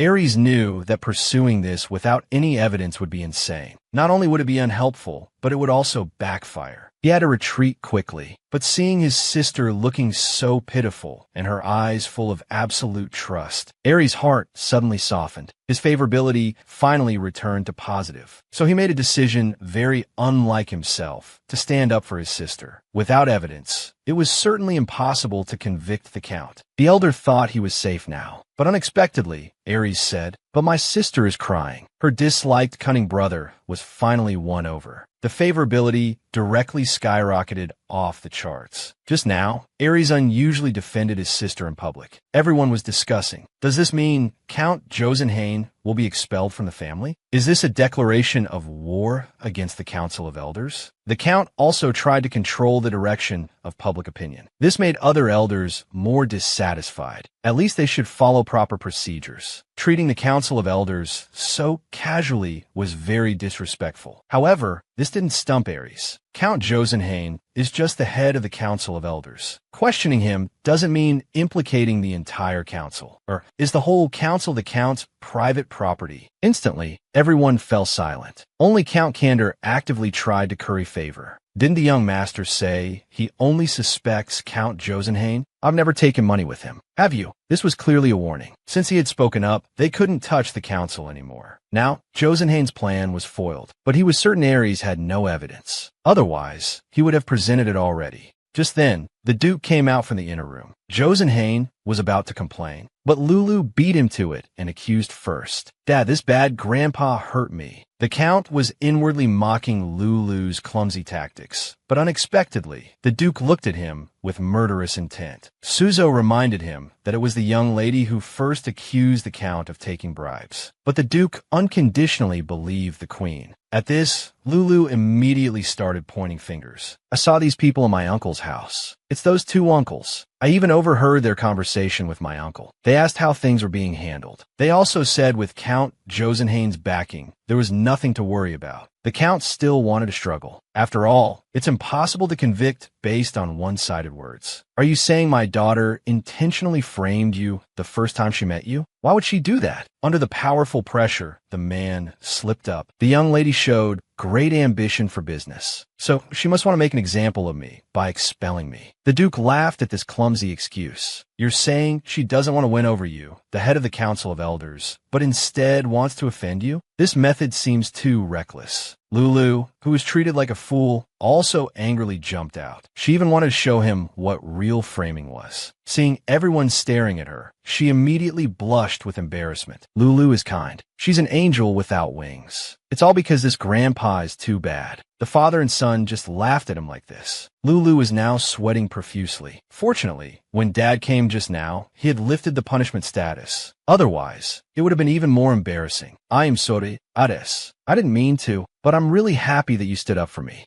Only then did Ares realize that he should have been angry at her for ruining the plan. But now, looking at her sincere and bright smile, he actually felt that all this was thanks to her. Ares remembered what his father had said before, that his sister was an enemy who could make him happy. He suddenly felt it made a lot of sense. For the first time, he showed a genuine smile. Instantly, the favorability above his head started rolling frantically. The system announced, unable to determine favorability. Tester overload warning. Warning, about to explode. Her disliked, cunning brother suddenly had a favorability explosion. Lulu was stunned on the spot. What kind of terrifying attack was this? However, when the countdown ended, the system only prompted that the task was completed. Ares also showed an expression of sudden realization. So this is what it feels like to have family. At this moment, Lulu's influence on Ares reached its maximum. Because he was one of the important characters, she could even directly upgrade his traits. Lulu's fist clenched. How dare the system joke around like this? Next time they meet, she'll definitely give the demon a hard punch. At this moment, Salwin arrived. He, who disliked parties, came specifically to pick up his sister. Did you have fun, Cotton Candy? Suddenly, they both noticed the scratches on their sister's hand. Salwin, not knowing the truth, immediately became angry. What's this? Who did this? Salwin had a murderous look. He clearly wanted to swallow the culprit alive. Lulu knew this would cause big trouble, so she started acting coy with Salwin. Salwin, hug me. I was so sad without you. You think this trick works on me? Well, it actually did work. Salwin had a cold face when his back was to Lulu. He had already decided in his heart to find out who had hurt his sister. But it's such a pity. There's still so much left in the chocolate fountain. Hearing his daughter's words, the Duke immediately gathered around. What do you want to eat? Dad will make it for you.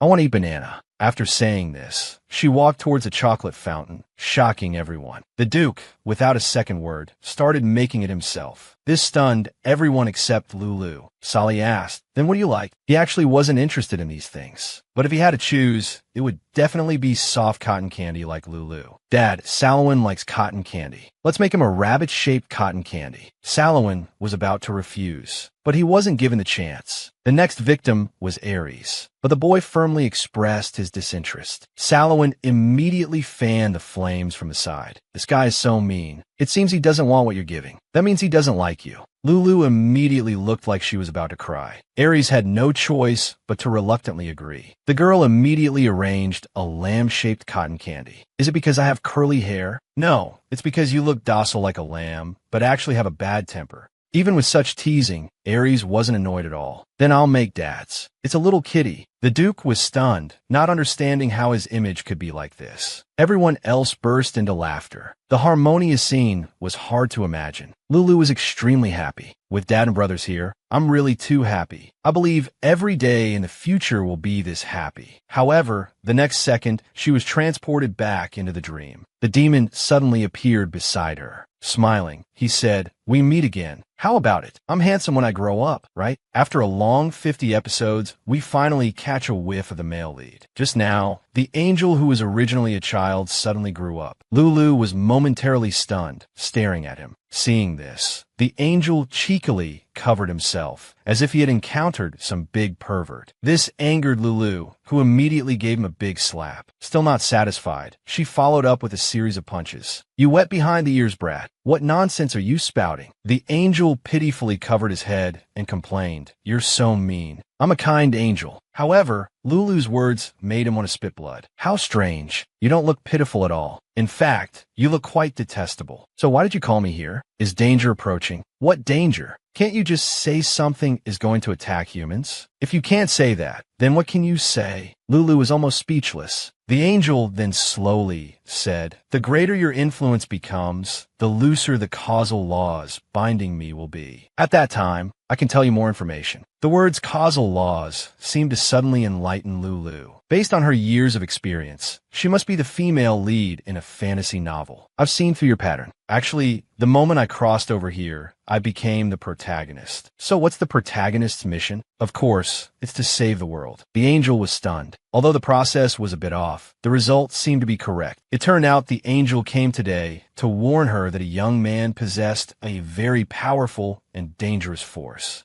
According to the plot, they were about to meet soon. When that day comes, no matter what happens, she must ignore him. Lulu didn't listen at all. She even wanted to meet this cutie right away. Before she could ask for more details, the dream collapsed again. Lulu was completely frustrated. Another day full of doubts. She began to check the messages from this period. Mission completed. Obtained 10,000 gold coin lottery tickets. Then thousands of messages popped up. Now, the voices opposing her establishment of an advisory team had disappeared. Moreover, except for the eldest brother who only thought about killing, she had gained the approval of all direct relatives. A new mission popped up to gain the approval of a director, as well as a smart sidekick. Lulu immediately thought of Deer. Everyone said he was very capable, but because he blindly worshipped Lulu, he seemed a bit abnormal. Therefore, Lulu directly kicked him off the candidate list. Then she took out the book from the drawer and started upgrading her characteristics. There were quite a few new clauses. The last one was the ability to remove carried items using gold coins. This instantly excited Lulu. She decided to remove the ability to spit blood regardless of the occasion. No matter how many gold coins it would cost, it was worth it. However, a prompt popped up saying that passive abilities couldn't be removed. Damn it, how is this any different from a punishment? Just then, the butler arrived. He said the Duke's father wanted to see her about something. However, when she arrived in front of a room, her expression suddenly changed. Is it really okay for Dad to do this? Could this be what a gang boss looks like when he becomes a daughter-con? A 5-year-old girl actually having her own office, and even the private study that only the family head could use. This was a place that tradition and rules strictly forbade casual entry. But the Duke insisted on doing this. Lulu could hardly believe it. Is this how a gang boss spoils his daughter? It wasn't until the advisor said it was a unanimous decision of the family retainers that Lulu finally felt at ease. Soon the girl sat down in the specially customized desk and chair. The bright office put her in a great mood. Just then, the non-mainstream team of advisors arrived. They were Bika, Shoji, and Hulby. Lastly, there was the chief advisor, Deer. Lulu's face darkened. How did he manage to sneak in here? Lulu directly ignored the man. She greeted the other three. I'll be counting on everyone from now on. With that, she got straight to the point. As you all know, I want to do business with magic stones. The first step now is to find new value for empty magic stones. So what work has everyone prepared? The three were instantly stumped by the question. Though young, Lulu had a powerful presence. They also knew that the young lady didn't want people who just followed orders, but those who could think independently and provide help. Bika finally understood why the higher-ups sent the second group. After all, he was the first person to become a Viscount based on his abilities. People said he was mentally unstable, but that was probably just jealousy of his talents. Shoji frankly admitted he wasn't prepared yet. If given a little more time, he would make thorough preparations. Lulu was quite satisfied with his honesty, but Deer was furious. You're not qualified to be advisors like this. If you're going to advise the perfect and intelligent young lady, you should be fully prepared. Indeed, I'm the only true servant of the young lady. The three were stunned. The higher-ups were right about him being mentally unstable. However, in the next second, Deer handed over the prepared world-class mountain resources data. This instantly amazed Lulu.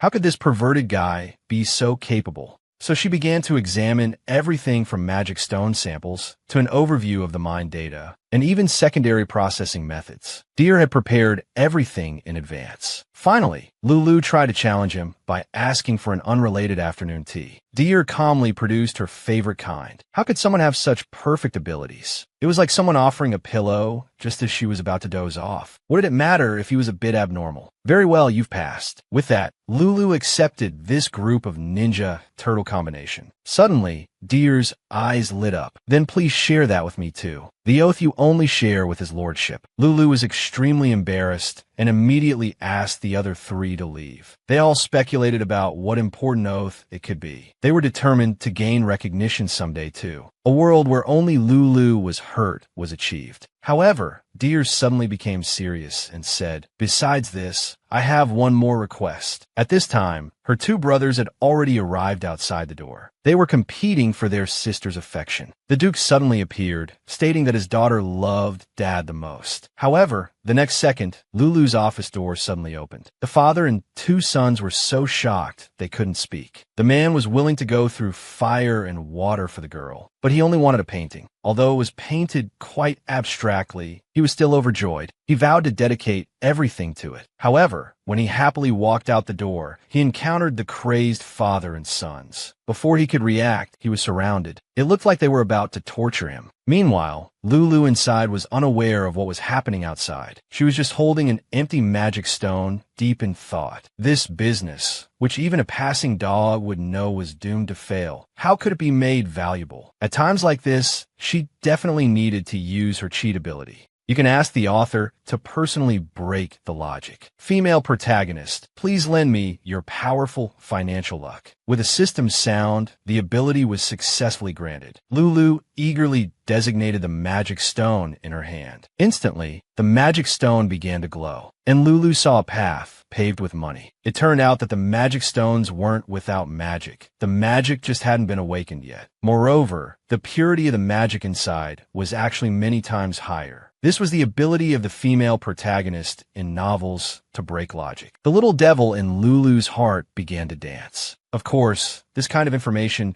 couldn't be shared with others. Keeping it all to herself was the right thing to do. Since everyone says the magic stones have no value, how can we let them know that they're actually worth more than their price? Lulu quickly began to take action. She instructed Deer to buy up all the abandoned mines. Deer immediately had an idea. After all, mines are property and require taxes. So, some people would even give away abandoned mines for free. Lulu suddenly had an epiphany. But uncle, what happened to you? You were fine just an hour ago. Deer looked visibly haggard. It was undoubtedly the work of the Duke and his two sons. But what troubles me is that buying mines on a large scale will certainly attract attention. How can we cover this up? Deer immediately proposed a solution. We just need to spread rumors saying it's a gift for the young masters to train their magic. Lulu strongly agreed with this. But don't use the family's funds to buy them. The money we got from Uncle should be enough. Deer obediently accepted the task without a single question. Uncle, why don't you ask me anything? Because I am your loyal right-hand man, so I don't need to question your orders. Once I understand your thoughts, I can better assist you and make more professional judgments. Lulu was touched by these words for 0.1 seconds. Deer immediately returned to his annoying self and was promptly kicked out.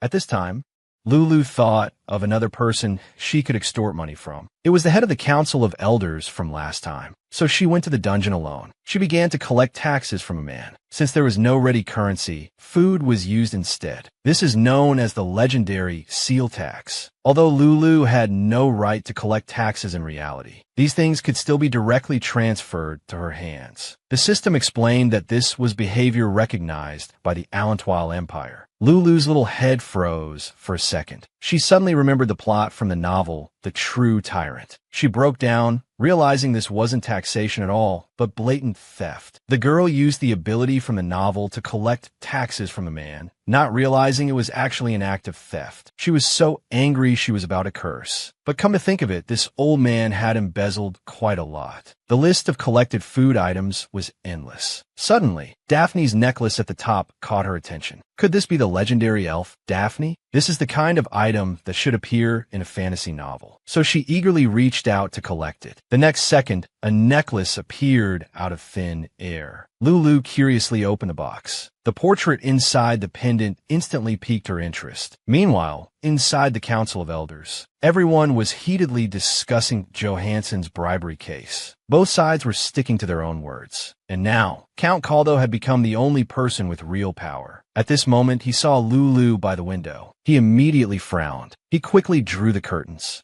But when he saw the letter Lulu had sent, he hurriedly came looking for her. He was clearly displeased. Although I don't know where you heard something that made you give me this. You got the wrong person. I would never be anyone's lackey. I hope you can stop here. Lulu suddenly looked very confused. She asked back, "Do you really want to stop here?" As she spoke, she took out that necklace. It clearly showed the young count. Caldo looked incredulous. He asked where she got it from. Lulu just smirked. This made the man think she was trying to threaten him. But unexpectedly, Lulu just said softly, "Carry me." Caldo was instantly dumbfounded. By the time he came to his senses, they were already in Lulu's room. Now, let's get to the point. Tell me, that sister is your lover, right? Lulu's eyes sparkled. She had clearly entered gossip mode. After getting an affirmative answer, she jumped up excitedly. "Tell me about your love story. How'd you meet? Surely it wasn't a cliché scene where you were running with bread in your mouth and suddenly bumped into each other." Caldo really didn't understand what the girl was trying to do. But he answered honestly, "We met at a party. Lulu had an I knew it look. Romance novels love parties the most." So she continued to ask eagerly, and then?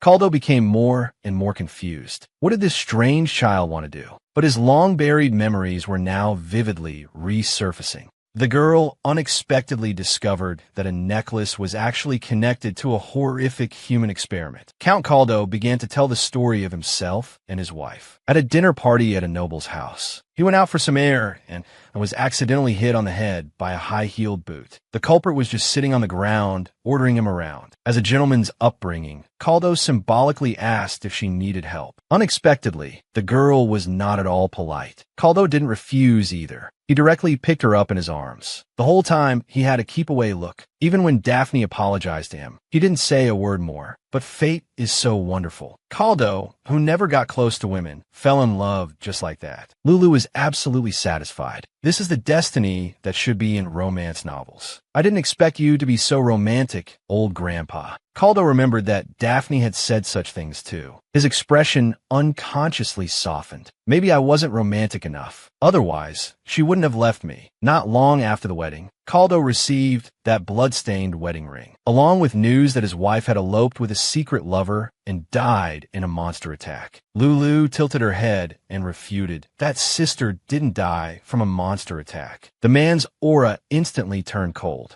"If you're trying to trick me with this kind of thing, I will never forgive you, even if you're from the Elliton family." Lulu sighed helplessly. "I'm a kind child, not the kind of bad kid who would trample on others' precious memories." Caldo felt that the child before him was extraordinary, not an easy opponent to deal with. She also seemed genuinely not bad. At this moment, Lulu took out a document. The man opened it skeptically, but the words on it were shocking. Kidnapping, human experiments, and death. So Daphne didn't elope with someone else, but suffered this inhuman treatment. "You must be very curious. Who kidnapped your sister and sent you false information? Do you want me to help you get revenge?" The man could hardly believe it, but strong hatred made him insist on tearing apart that evil person himself. "You just need to tell me who that guy is. I haven't been able to find evidence yet, so you can only believe what I say. Can you do that?" Caldo believed that with this report, he could find the real culprit. He thought relying on a 4 or 5-year-old child was simply a fantasy, but his mouth still said uncontrollably, "I'm willing to believe you. That necklace, I stole it from Count Johansson. I also brought out the experiment report while I was at it. So, is it because of Sister Daphne that you've never married?" "That's right, because she made me hate love. Actually, it was because for so long, the only wife in his heart was Daphne. and because of this, he never even adopted children. However, in the next moment, Lulu dropped a bombshell. What if sister had a child in her belly? Caldo suddenly felt a wave of nausea inside. Since Daphne died from human experiments, it meant the child in her belly was also gone. However, in the next second, Lulu held his hand, saying that the child was still alive. Grandpa, do you want to meet that child? Caldo widened his eyes, staring at Lulu. He said, "What exactly do you want from me?" The girl's inexplicable help made the Earl suspicious. What did she want to get from him? Lulu directly stated that she wanted many things, but even if no conditions were met, she would still help him meet his son. This confused Caldo. "May I ask why you're doing this?" Lulu looked serious, because letting parents see their children is a natural thing. I once left my father and lived with my uncle, so I know how sad it is to be alone and helpless. So I can't stop you from reuniting just because you don't agree to my conditions. The girl smiled sincerely. This made Caldo feel very guilty. It turned out he was the real bad person. Just as Caldo was about to leave, Lulu hesitantly called out to him. That child was treated as an experiment subject while still in the womb, so his mind might be a bit abnormal. Can you accept him even like this? Caldo fell silent. In his heart, he wondered how miserable the child must be for Lulu to ask such a question. At this moment, he completely let go. "Don't worry, I'm not such a bad guy either." Relaxed, Lulu said to the window, "I told you, your father definitely wants to see you." The boy was still very insecure. He felt that when his father saw him, he wouldn't think that way anymore. "Don't you find me disgusting?" Lulu had never thought that way. If being different from others is called disgusting, then what about the Paratone ducal family? Probably many people find the Paratone children disgusting because they're too mature. The boy immediately refuted. "It's natural for you to be so outstanding. After all, the Paratone blood is very special." "Then in that case, aren't you special too? Now you need to think for yourself and make a decision. Maybe this is difficult, but as you do it, you'll stop caring about what others say." At this, the boy finally decided to meet his father. Soon, the Earl received a letter from Lulu. The moment he saw the contents of the letter, the man finally smiled. He very naturally threw some to Lulu's little bird. But the next second, the bird showed its disdain. Although he couldn't understand, he could tell it was cursing very rudely. "You received a handsome snake painting from the court lady. Oh, I'm so envious of you." The Duke immediately refuted. "This is clearly 2 golden swords. This represents love, clearly showing his son's determination to meet him." The next day, the Earl dressed very formally. Lulu pulled him to a pavilion outside, just thinking that his son was behind the pillar. His heart couldn't help but beat wildly. However, when he approached, he found the pavilion empty. Had he been tricked? The next second, from behind came a timid father from a boy. The Earl turned around and saw a child who looked exactly like his love, Daphne. The 5-year-old little court lady gained another loyal fan. Just now, Lulu had helped Earl Caldo find his biological son. The man confirmed his identity at first glance. After all, he looked exactly like his wife. Strangely, after so many years, the boy's appearance was still so childish. Seeing his father not speaking, the boy hurriedly apologized. "I am sorry, Earl. I suddenly called you father. I must have scared you." However, the imagined disgust didn't happen. "I am indeed surprised. I have such a handsome son. I'm sorry, I not only failed to protect your mother, but also failed to protect you. I hope you can forgive me, this useless father." Actually, the reason Daphne became an experimental subject was simple. She wasn't human. When she became pregnant with Earl Caldo's child, she was always worried about her identity being exposed. This gave Josenhain an opportunity. However, it wasn't shown in the report, so Caldo still doesn't know the truth. The person who erased that part of the report was his son. "Don't you find me disgusting? Always maintaining such a young appearance." Caldo hadn't thought that way at all. Instead, he felt he could watch him grow up from now on. "I'm really grateful you gave me this chance to be by your side from now on." From this day on, Caldo vowed to dedicate the rest of his life to Lulu. Because of his noble status, he was a member of the Central Brain Trust supporting the Duke's domain. So Lulu exceeded the system's mission. He didn't refuse and agreed on the spot. "First, I hope you can resolve an issue. Now that my brother has returned, I don't know how to explain his background, so I'll leave the rest to you." Caldo naturally wouldn't refuse this task. However, at this moment, Caldo brought up the loyalty oath with the special ribbon. Lulu really didn't want to repeat that awkward ceremony, but clearly, it wasn't up to her. Soon, Lulu turned those useless magic stones into magic stones with high-purity magic power. normal magic stone transactions would go through the palace and had to be sold according to a certain ratio. The palace would even take a portion. The cunning Lulu immediately thought of a way to deal with it. That was to rename these extraordinary magic stones as black gold. She wouldn't allow her profits to be shared. She was overjoyed, believing that soon she could become the youngest and richest person in this empire. However, she overlooked a very important point. That is, these originally empty magic stones were claimed by the mind to be gifts for her brothers to train their magic. So the father and two sons had already started fighting over them. This was troublesome. How should she deal with 3 jealous men? The girl attended an underground auction for the first time. She unexpectedly spent 10 billion to buy a little boy. Just now, Lulu accidentally overheard Deer voluntarily telling the Duke about the auction, wearing a gorgeous mask and saying, "This is 120 million in cash," was such a cool thing. As the author of a light novel, he definitely couldn't miss such a scene. So, the 3 siblings sat fresh-faced in the carriage. "I didn't expect you to be interested in auctions. You little one don't like ordinary things, do you?" Lulu was proud. Ordinary things are so boring. But the next second, she couldn't smile anymore. So the gift for your brother is also so special. Magic stones without magic. What's that better gift called again? No Lulu flower. The 2 brothers were instantly charmed. They both said there was no better gift than this. Only Lulu was left so embarrassed she could dig out a 3-bedroom apartment. Soon the carriage arrived at the auction house. This scene was exactly as he had imagined. However, the auction item of a human heart made Lulu instantly realize that this was actually a black market auction. The next item was a telescope that could reveal treasures. The reason the great pirate Luffy became famous was all thanks to this telescope. Lulu was instantly excited. However, the next second, the host added more details about the treasure. It was like an insurance advertisement. Lulu was immediately disappointed.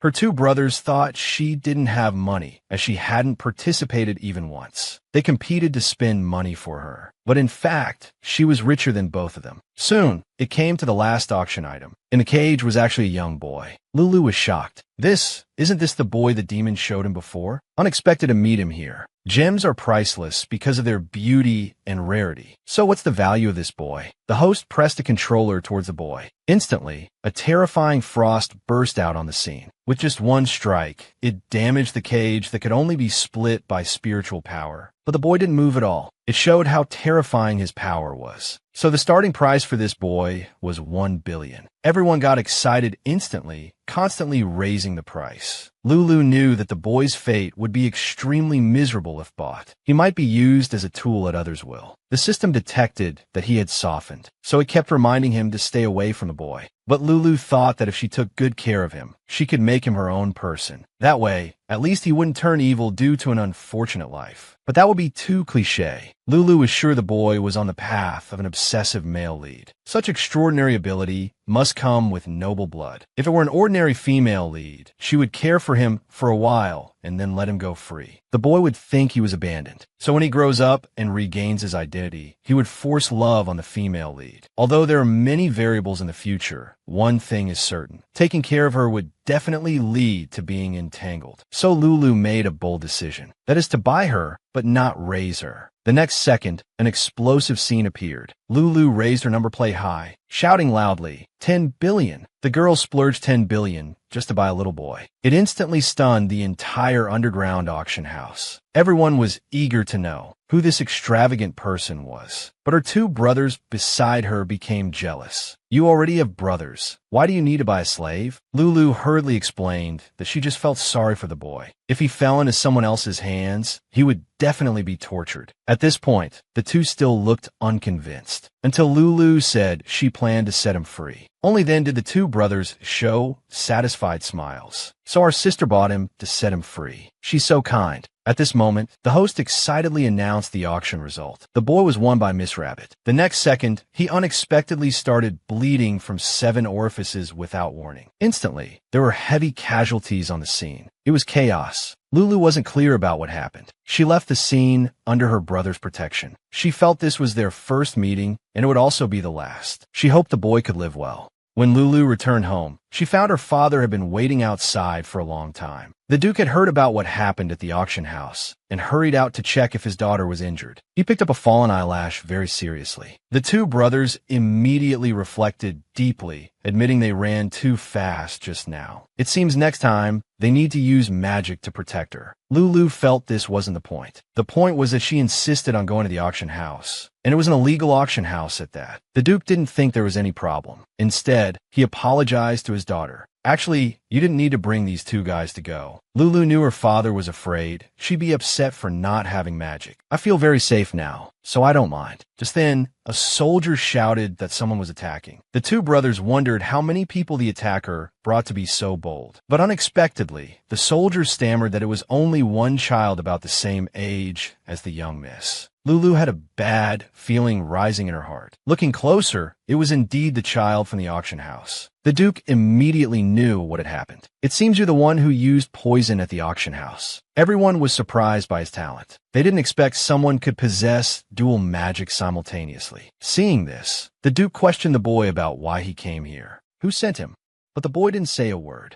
He just stood there silently watching. This exhausted the Duke's already limited patience. He directly used his powerful magic against him. However, looking at the boy's eyes, Lulu inwardly cried out in alarm. This boy came here to seek death. The boy had just escaped from the illegal auction house not long ago, and now he came to the Duke's mansion to seek death. Lulu discovered his true intention. She hurriedly stopped her raging father. Obviously, the Duke wanted to make him pay for attacking the mansion. But Lulu stated that the boy wasn't bad. He clearly had the ability to kill everyone, but he didn't. So he came here intentionally to seek death. The boy's reaction showed she guessed correctly. The unpleasant experience at the auction house was enough to make him want to kill everyone. But he only acted against the slave traders. So a child like this couldn't possibly be dangerous. Seeing that her dad was still going to punish him, Lulu, in a moment of urgency, shouted that he was her slave. So the right to punish him belonged to her. The two brothers disagreed, since Lulu won the bid but didn't pay. Lulu didn't care about that. She insisted on deciding how to punish him herself, because a slave completely belongs to the master. The daughter-doting maniac naturally wouldn't refuse, so he put his daughter down. At this time, the system detected Lulu's behavior and kept issuing warnings. But Lulu directly ignored them. She thought the boy didn't know how to live on.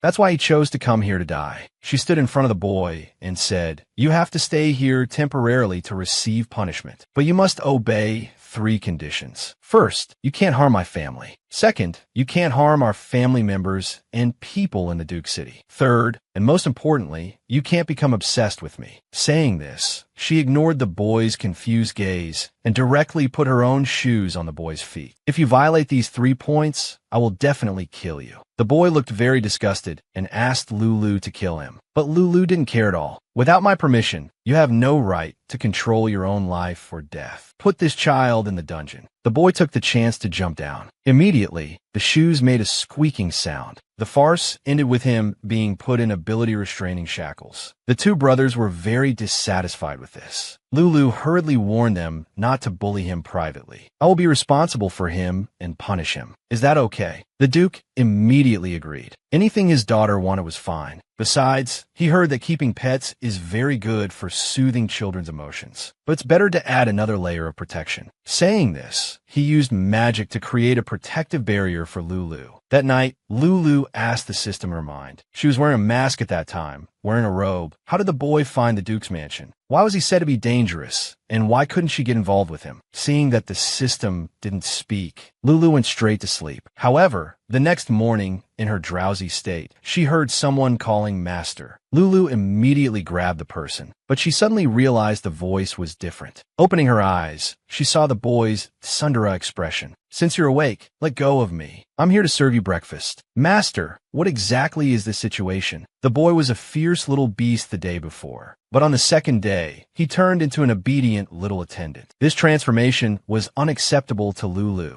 What kind of magic could cause such a change? Just as she decided to keep her distance from a boy, she was attracted by his smooth golden hair. Her hand unconsciously reached out to touch it. Her mouth involuntarily exclaimed, "It's really soft." However, In the next second, she heard a familiar voice. The boy in front of her had magically turned into the Duke. That overly charming figure made Lulu feel completely uncomfortable, so much so that she was still thinking about it during the meeting. She even felt extremely ashamed. The ignored Dill couldn't help but tease the young lady. "You must be thinking about that slave, right? Don't forget that I'm your first servant." Dill spoke sincerely, but was directly ignored by Lulu. "About my slave, have you inquired?" After Earl Caldo's investigation, a very strange thing was discovered. That is, the boy's abilities are incredibly powerful, but the ether value in his body is very ordinary. Normally, the higher the ability, the higher the ether value. Therefore, what he exhibits is extremely abnormal. And besides this, how he came here, why he appeared, his identity at the auction house, and so on, are all unknown. Lulu's romance novel intuition started rolling. Perhaps his true identity is a prince of the kingdom, sold to the black market due to unspeakable reasons. This would match his noble and mysterious aura. The two looked at each other and refuted. How could someone of that status appear there? And how could a prince with such abilities be sold as a slave? Young lady, sometimes you really like to say unrealistic things. Although Lulu thought they lacked imagination, their points were so reasonable that she couldn't refute. Just then, a guard came to report, saying the slave boy from yesterday wanted to see her. In Lulu's opinion, if such a powerful child is considered dangerous, then there's only one possibility. He has an unfortunate past. The moment she saw the boy again, his battered appearance caused Lulu to worry. She wanted to show concern for the boy and let him get proper treatment. But this triggered a warning from the system. So Lulu immediately pretended to be a villainess, saying, "I am your master, so you should learn to respect me." To prevent the boy from becoming dependent, she actually acted like the villainess from novels. This angered the boy so much that he immediately flared up, throwing off the hand on his body. "So you want to play slave games? I won't cooperate with you." Lulu's hand stung, but on the surface, she maintained an extremely arrogant appearance. The boy didn't want to continue living like this, so he requested to atone for attacking the Duke's son with his life. However, how could Lulu possibly agree? She said if you want to ask for something, you should have the right attitude. Otherwise, join the game of naive nobles. You're still somewhat useful. Becoming a killing toy should be interesting. The boy, suppressing his anger, said through gritted teeth, "Please just kill me, master." The last two words clearly took all of his strength. Seeing that she had successfully angered him, Lulu thought this would surely help her avoid the fate of an obsessive male lead. So she quickly made an excuse to leave. Suddenly, she turned her head and asked for the boy's name. But the boy said he didn't have such a thing. This made her heart ache involuntarily. She didn't expect him to be just like her former self. Suddenly, a discordant voice rang out. The guard who witnessed everything excitedly banged on the wall. "I never thought I'd live to see the young lady look so cool." Before Lulu could recover from this bizarre situation, a bad premonition approached her again. Sure enough, Dill, with eyes sparkling, volunteered, "I want to call you Master too." But he was flatly rejected by Lulu, who even called it disgusting. Unable to bear the blow, he ran away crying. At this time, Earl Caldo unconsciously sighed, lamenting how hard Lulu's life must be. This made Lulu feel like she had found a kindred spirit. But unexpectedly, Caldo suddenly leaned close to her ear, saying, "Haven't you been sending me messages lately?" Lulu was completely speechless. Why was it so hard to find a normal friend? That day, the maids learned about Viscount Dill's deeds. Lulu described what happened with disdain, but the maids defended Viscount Dill, saying he was handsome and talented. He was many people's dream lover. After listening, Lulu seriously explained that Uncle Dill was too frivolous. She said she'd only feel something if a celibate or seductive man called her master, and they should only flatter me, not smile at others. Everyone thought it made sense, but they noticed something strange. How could the young lady know about such things at such a young age? Lulu didn't know how to explain for a moment. After all, she was just a 5-year-old kid now, so she could only blame it on Clara. "Oh my, our young lady is so innocent. She's been corrupted. You're too young to know about this. Forget it quickly." Speaking of Clara, Lulu suddenly felt strange. Normally, when a new character appears, a new task would be issued. But the system only encouraged her to kill the person. Could the boy be the rumored male lead? So to completely avoid the path of an obsessive male lead and turn him into a soft and cute little machi, Lulu made a bold decision. To save the male lead but not get entangled, she used her ability to transform into an old granny. This action came at a huge cost. Not only did she use 5,000 gold coins to put the ability to catch crystal bombs into storage, but she also spent money to draw a new ability, Please Forget Me. It was a perfect transformation using magical items. Avoiding the male lead's gaze, the ability could only last for 1 hour. Lulu thought that an old granny with a warm embrace would surely create beautiful memories for the boy. She had also experimented on the way here. The effect was obviously excellent, but unexpectedly, the boy reacted strongly the moment he saw her. He even asked what she was doing, as if he could see her true appearance. However, Lulu didn't think there was any problem and continued to communicate in the old granny's tone. "You brat, is that how you talk to Granny?" Saying this, she began putting things on the ground, arranging them. "I'm here to clean up for you. Or do you want to wipe it yourself?" The boy was very angry. He directly threw her hand away, but he paused after seeing the girl's expression. Lulu was secretly surprised by his reaction. As expected of a romance novel, it made this fierce little cat develop a sense of respect for elders. But with only 1 hour at a time, she couldn't delay any longer. So Lulu forced the boy to be helpless and started wiping him down. "If you want to do it yourself, you need to behave well. That's good for both of us, isn't it?" After a simple cleanup, the boy's original face clearly appeared. Lulu couldn't help but marvel. It was truly breathtakingly beautiful. Losing such beauty would be a loss for humanity. She hoped he would definitely meet a good person in the future and have 12 children. Who knows if Lulu would regret having such thoughts later. After being released from paralysis, the boy tried to drive her out again. Seeing this, Lulu stuffed the prepared bread into his mouth. The sword was immediately thrown away. Lulu had an as expected look on her face. She took out another one and put it in his hand. "If you don't want to eat now, keep it for later. Eating well helps your body recover. If your body feels unwell, you'll have many bad thoughts. So eat well and get better quickly." Before leaving, she threatened the boy, "If you don't eat, Granny will paralyze you next time and force feed you." After doing all this, Lulu changed back to her original form. But on her way back, she encountered her father. With just one glance, her father saw the wound on her arm. Only then did Lulu realize she had been scratched by the boy earlier. If she told the truth, her father would definitely rush over and kill him. So she could only lie and say it was accidentally cut by grass. The next moment, the Duke took Lulu to the place where she was injured. He simply announced a death sentence to the gardeners. Just as Lulu breathed a sigh of relief, the Duke spoke again. "This is not enough. Burn all the grass within my daughter's reach." To protect the boy, she lied that the wound on her hand was cut by grass. Unexpectedly, her crazy father angrily wanted to burn all the grass. Although Lulu had long experienced her father's outrageous behavior, she was still too shocked to speak. So she could only use her unique skill again. Lulu pitifully stated that these little grasses were all her friends. This barely stopped the Duke's actions. Afterwards, Lulu lived a very fulfilling life. Not only did her career progress smoothly, but she also spent harmonious times with her family. Even her relationship with the boy improved. The feisty little cat finally showed some response. Although they still kept their distance. "You still don't want to tell Granny your name? I can't keep calling you brat." The boy looked indifferent. So Lulu deliberately said she would call him Little Flower Dog. Unexpectedly, the boy replied contemptuously, "That name suits a slave well." Lulu hurriedly explained that names are very important. "Let's give you a name later. But I heard this young lady's attitude towards you is very bad. Is that true?" Lulu stammered as she asked, just wanting to know the boy's opinion of her. Unexpectedly, the boy put on a pitiful look. "She said she wanted to turn me into a killing doll. She also said my face is pretty and could be used as a plaything."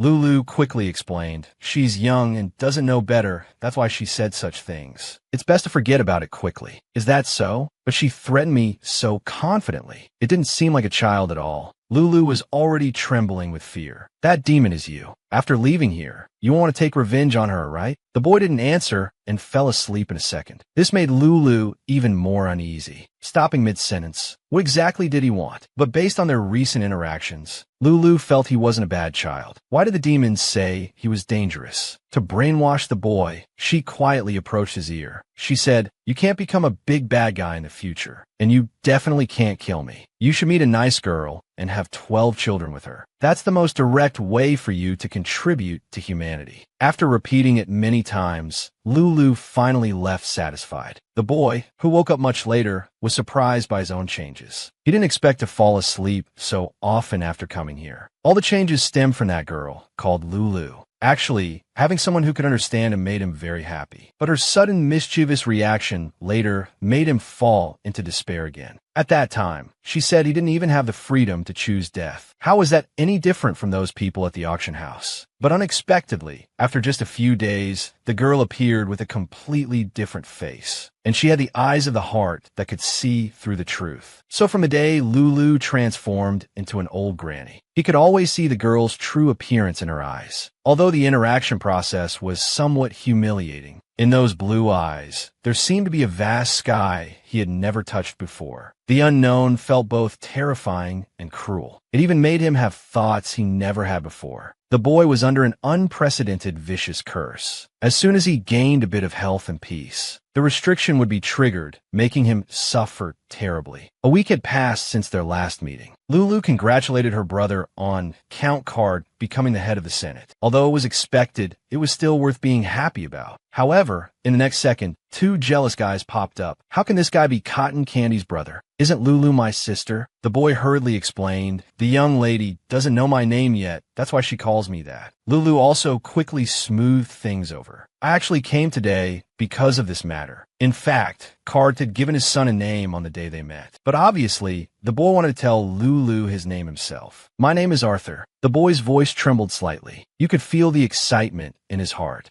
This name was chosen by his mother and father back then. Lulu warmly praised that it was a good name. They must have decided on it while eagerly anticipating your arrival and pondering deeply. Such warm words touched Arthur deeply. Even the two dark gazes beside him could be ignored. But what Lulu was thinking was, "I should decide on that child's name soon." Recently, because her transformation times were almost used up, she reduced her visits. But she always sent food and letters. Their relationship should be considered close now, right? At this time, Arthur hesitantly spoke up, expressing his desire to join the support team. Lulu agreed without any hesitation. Not only because he was Daphne's son and had the ability to control water, more importantly, his name and hair color fit perfectly with her team. It was just too great. Just then, an attendant approached. "Reporting a soudain accident. Young lady, your slave has fainted. He seems to be in life-threatening danger now." Upon hearing this, Lulu immediately ran off without caring about anything else. He seemed so healthy just a week ago. How did this suddenly happen? Her mind was in chaos. If it weren't for her brothers, she would have rolled down the stairs. Her brothers held her hands on both sides, giving her great comfort. But when she actually saw the boy, she was still shocked by the scene before her.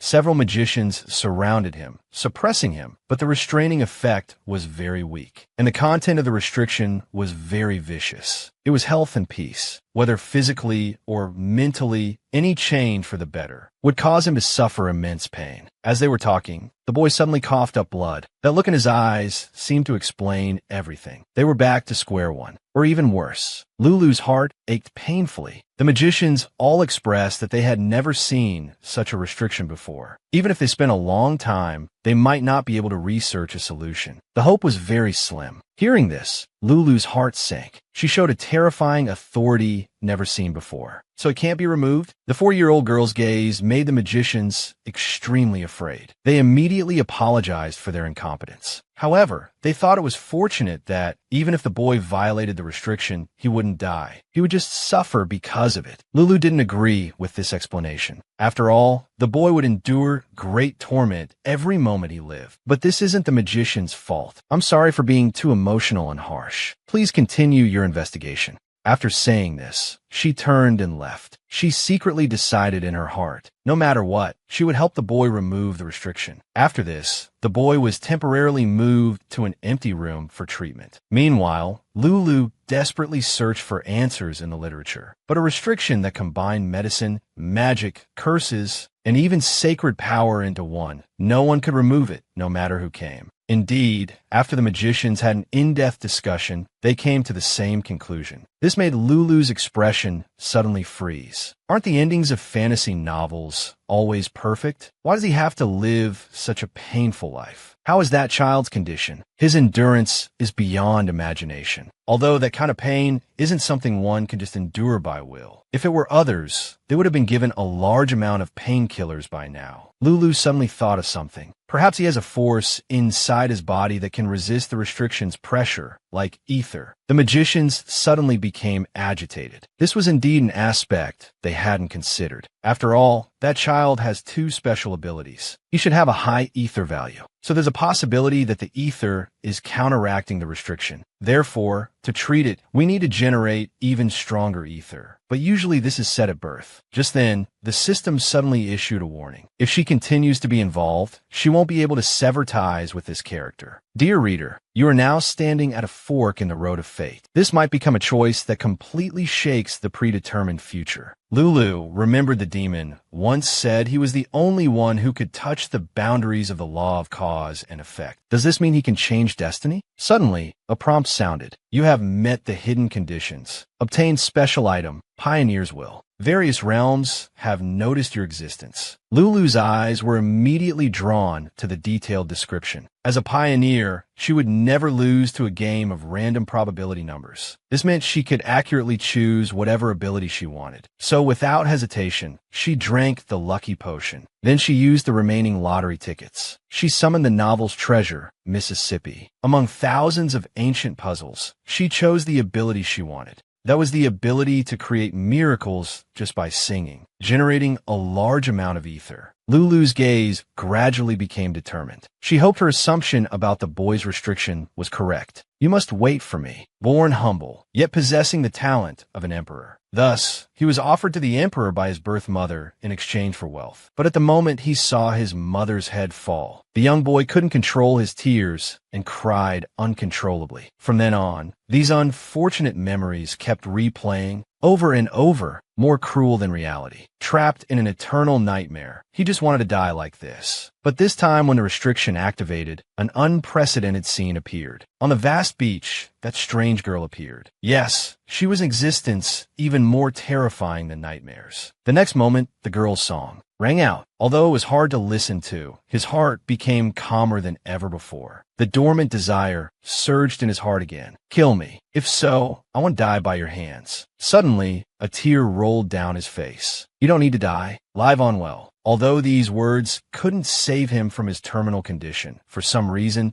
they inexplicably comforted his heart. The next day, Lulu again came to the boy's room through the secret passage. Although she verbally promised her father not to contact the boy, she still couldn't ignore him. Fortunately, the boy looked much better today. His physical condition had improved. His mental state couldn't be ignored either. Saying this, she again used her ability to transform into an old grandmother. She gently woke up the sleeping boy. The boy immediately showed a shocked expression. He shouted for her to stay away. Lulu immediately understood the boy's concern. She warmly comforted him. It's all right. It's not contagious. After helping the boy sit up, she took out the nutritious porridge she had prepared in advance. But the boy became emotionally agitated because of this. He curled up into a ball. His fragile appearance evoked sympathy. His beautiful appearance further captivated Lulu. Coming to her senses, Lulu quickly slapped herself twice, reminding herself that she was now a grandmother taking care of her grandson. The boy, who had already seen through Lulu's true form, was very puzzled as to why she wanted to help him so much. Lulu hid herself. She continued to say that when Grandma sees a skinny child, she just wants to feed him. You don't need to repay me. Just live on well. The boy sensed the detachment in Lulu's words. It was obvious she wanted to get rid of him. Suddenly, the punishment restriction struck again. Red lines continuously spread throughout his body. Seeing Lulu's expression full of concern, the boy suddenly felt a bit helpless. Originally, whether he was upset or not didn't matter to him. But now he really wanted to tell her not to cry, not to shed tears. The next second, a melodious voice filled with complex emotions sounded again. Her singing was terrible. It saved the boy's life because of this. The moment the voice rang out, the boy suddenly felt relaxed in body and mind, as if he was standing on vast territory. It was also at this moment that he understood the girl's heart. Lulu used to be like him before. Even talking about the future was a luxury. She just wanted to be free quickly and rest well. But when she really didn't have to worry about surviving anymore, she understood what she liked and disliked, and realized how wrong it was to think that death meant liberation. Lulu unhesitatingly grasped the boy's hand, telling him to be full of confidence in the future. By then, there would surely be things he wanted to do and people he wanted to protect. From this moment on, the boy's condition visibly improved. Lulu was also relieved because of this. Just one more use of his singing ability would completely cure him. The magicians were shocked by this. Why was there such a strong ether reaction in this room? Lulu immediately broke out in a cold sweat. She could only make up a story about using spiritual power to open acupoints. That's how ether was used to produce this result. Everyone seemed to have a sudden realization. They started praising Lulu, as expected of the bloodline of Peridon. However, the Duke had a serious expression. He called Lulu out of the room. "Lulu,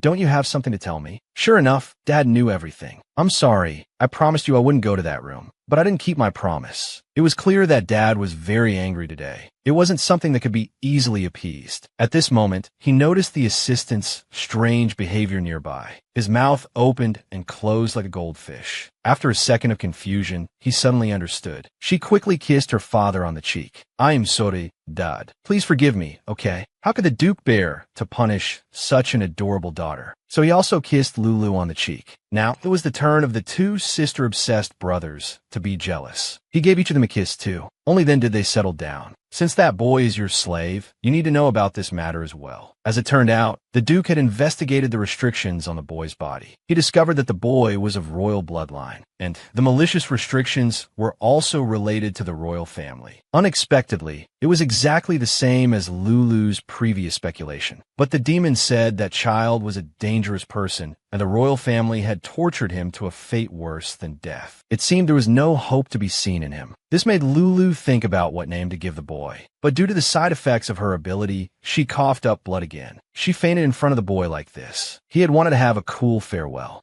Unexpectedly, she suddenly coughed up blood and fainted. Just now, Lulu had finally thought of a name for the boy. So she came here again, muttering to herself that seeds have infinite possibilities. I also like those plots where villains become great beings. The boy was puzzled by these inexplicable words. But Lulu continued, "What kind of person you become is up to you. Don't let others control your life anymore." Then she took out a beautiful rose. Along with the key and controller for the restraints, she handed them all over. "Your name will be Sid. I hope you can live freely from now on." The boy still looked confused, but the next second, the girl violently coughed up a pool of blood. She smiled weakly like this, and fell straight down. The boy experienced these complex emotions for the first time, whether it was having restrictions carved into his soul, or being drugged and sold as a slave, or even when receiving his birth mother's severed head. He had never felt like this before. He couldn't accept the scene before him. He felt this must be a nightmare caused by the restrictions. But even so, he couldn't allow any possibility of Lulu getting hurt. He carried the girl and rushed out of the room to find a doctor, but was stopped at the door by Salowin and Ares. That restraint was injected with power. The demonic energy should be paralyzing all your nerves now. How are you enduring it? My sister barely saved your life. You can't die now. Saying this, they pushed him back into the room. The words they just said kept echoing in Sid's ears. Looking at the pool of blood on the bed, he couldn't come to his senses for a long time. So that girl had coughed up blood and fainted in order to help him remove the restrictions. What a bad person. She arbitrarily became his master, arbitrarily saved him, and now arbitrarily abandoned him. Suddenly, his eyes became determined. "If that's the case, I will live on," as he said. "No longer living according to others' ideas, including yours." After a long time, Lulu finally woke up, but she found that the boy had disappeared without a trace, as if he had never appeared at all. Although she knew this day would come, she didn't expect to not even be able to say goodbye. It ended so abruptly. The two people beside her could feel her overwhelming disappointment. But Lulu suddenly slapped the table and stood up.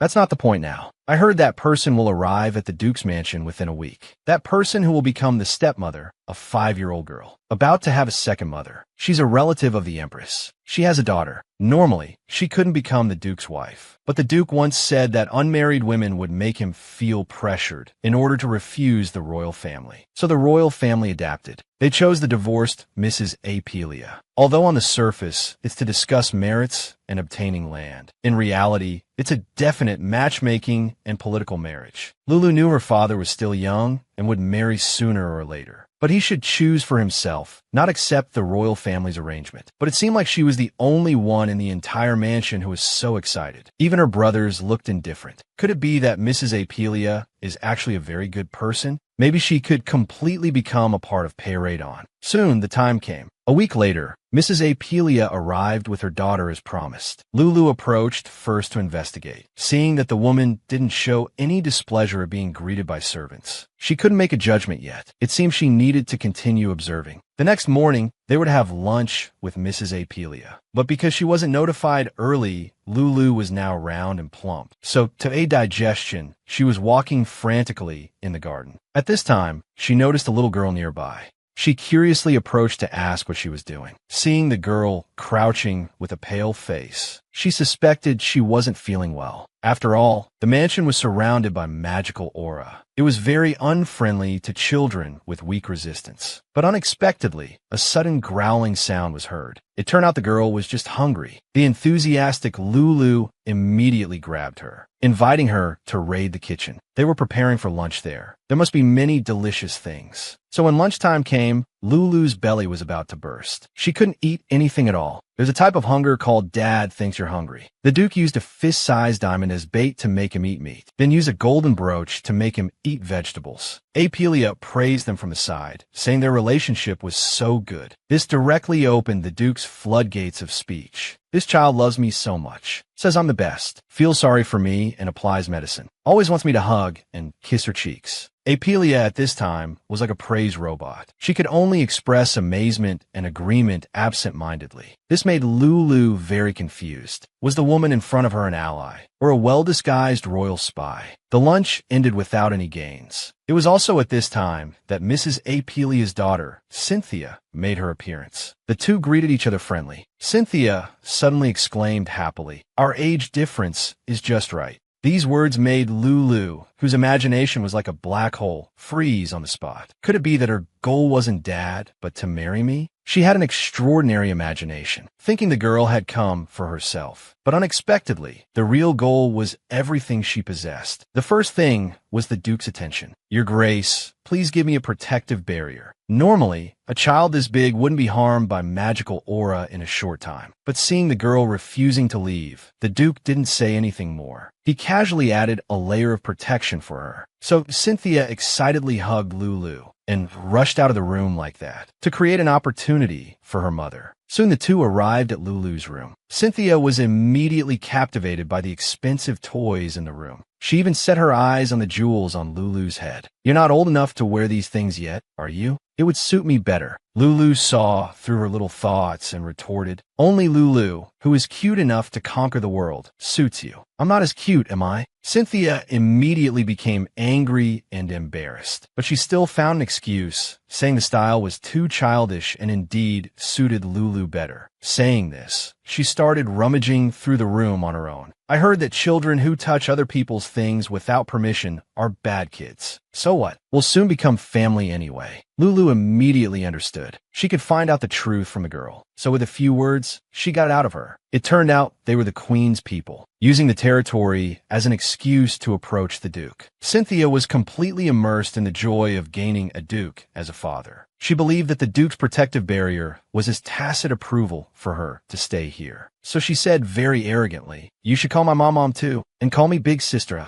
But there's never been a duchess in the Duke's mansion, so it's normal that you don't know anything. Are you mocking me for not having a mother and lacking family education?" Cynthia's face suddenly changed. She retorted sarcastically, "Overreacting to others' concern will make people think you're feeling guilty." This was too much to bear. At this moment, a system task arrived. It required uncovering the true purpose and thoughts of the two. The reward was 3,000 gold coin lottery tickets. Lulu was confidently preparing to respond when suddenly her two brothers pushed open the door. They were competing to play with her. Cynthia immediately got excited. These two handsome guys were also her second brother and younger brother. She started chatting familiarly. I suddenly remembered Dad's birthday is coming up soon. Lulu looked completely confused. Cynthia asked back, I'm talking about His Grace the Duke. Don't tell me you don't even know your own father's birthday. Lulu indeed didn't know about this. While the two brothers said, Father doesn't like noisy parties. So everyone knew when Dad's birthday was, except for herself. Lulu fell into deep self-blame. Cynthia suddenly accused Lulu of dirtying her clothes. Saying this, she pushed her into the room, and her words were still annoying. Is it necessary to buy such good clothes for a child? And you don't even know how to cherish them. Indeed, a duchess is needed for children to grow up proper and tidy. You don't even know His Grace's birthday, but he'll soon become my dad, and I'll help him celebrate his birthday properly. Lulu's face grew increasingly dark, and she even felt dizzy. But Cynthia didn't notice at all. After carelessly stuffing the clothes to Lulu, she ran outside to get friendly with Salwyn and Ares. It was time to make a satisfying move. The suddenly appearing girl tried to steal everything. She kept trying to get close to the two brothers of the Duke's mansion. But the moment Lulu came out after changing clothes, the two brothers' eyes immediately focused on her. My sister looks good in anything she wears. Come here, let me brush your hair. Cynthia tried to get attention again by mentioning the Duke's birthday gift, and sarcastically asked Lulu again. It was time to start the exciting story plot, but unexpectedly, Salwyn beat her to it. He gave a brief but sharp glare. One brother was direct, the other sarcastic. It scared the girl so much she fled in panic. Lulu, who was interrupted, glared at Salwyn unhappily. This made Ares mistakenly think Lulu liked that girl. So he asked sadly, do you like me or do you like him?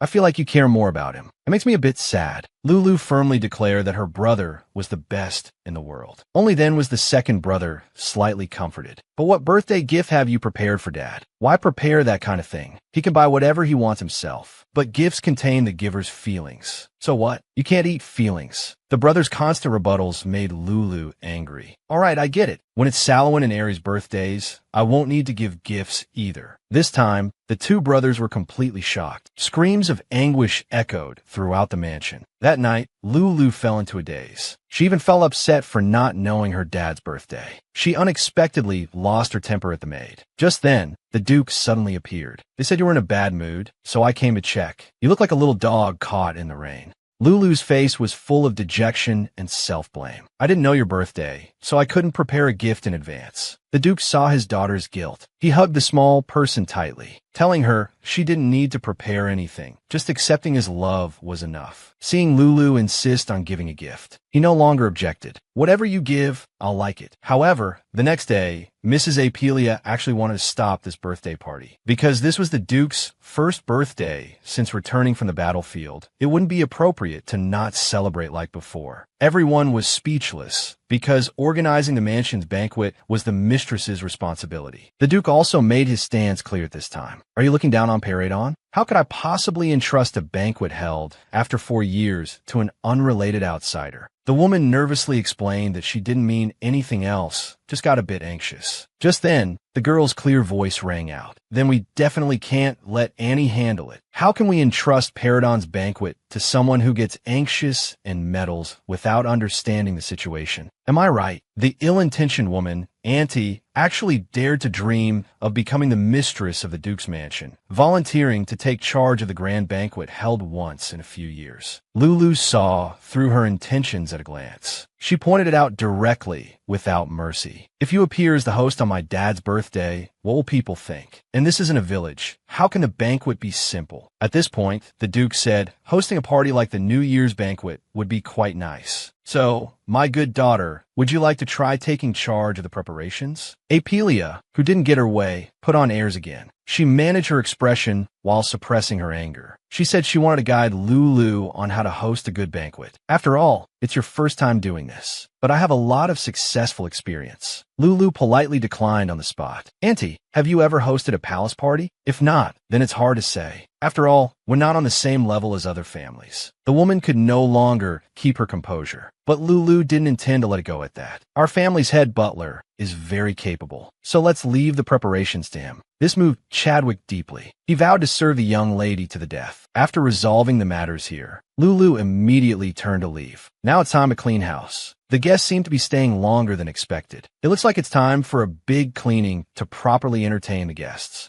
Alka understood and decided to call everyone for a grand cleaning. So the two visiting mother and daughter were notified to move to the courtyard to enjoy the scenery. This would probably last for about 2 hours. Obviously, this action angered them. It also brought a sense of crisis. Because the discussion about the fief had ended, there was no excuse to continue staying here. If this continued, they would leave empty-handed. The angry Cynthia immediately had an idea. She decided to target the two young Duke's sons. She had long hoped to become a maid in Peridon's palace. She had even already assumed that identity. She took Lulu's jeweled hairpin. She happily thought about the handsome two brothers. It was as if she had already become their favorite. The next second, she bumped into something. Looking down, she saw what had fallen on the ground. "Lulu, what's going on? Why did my things fall out from your body?" Cynthia panicked, not knowing how to explain. Just then, she heard Dana's voice from nearby, so she immediately pushed the blame onto her. "Even if you want it so badly, you shouldn't steal. Lulu, please forgive her. If she's caught, she'll be severely punished." So I was about to return it for her. Lulu naturally knew that Cynthia was framing someone else, because she already knew the hairpin had been stolen earlier. That's why she set up this trap. She couldn't let Cynthia get away with it. So she said very seriously, "Dana, is what she's saying true?" She set a trap to lure out the annoying thief. She wanted to use this to drive the person away, but she didn't expect the other party to drag in a scapegoat.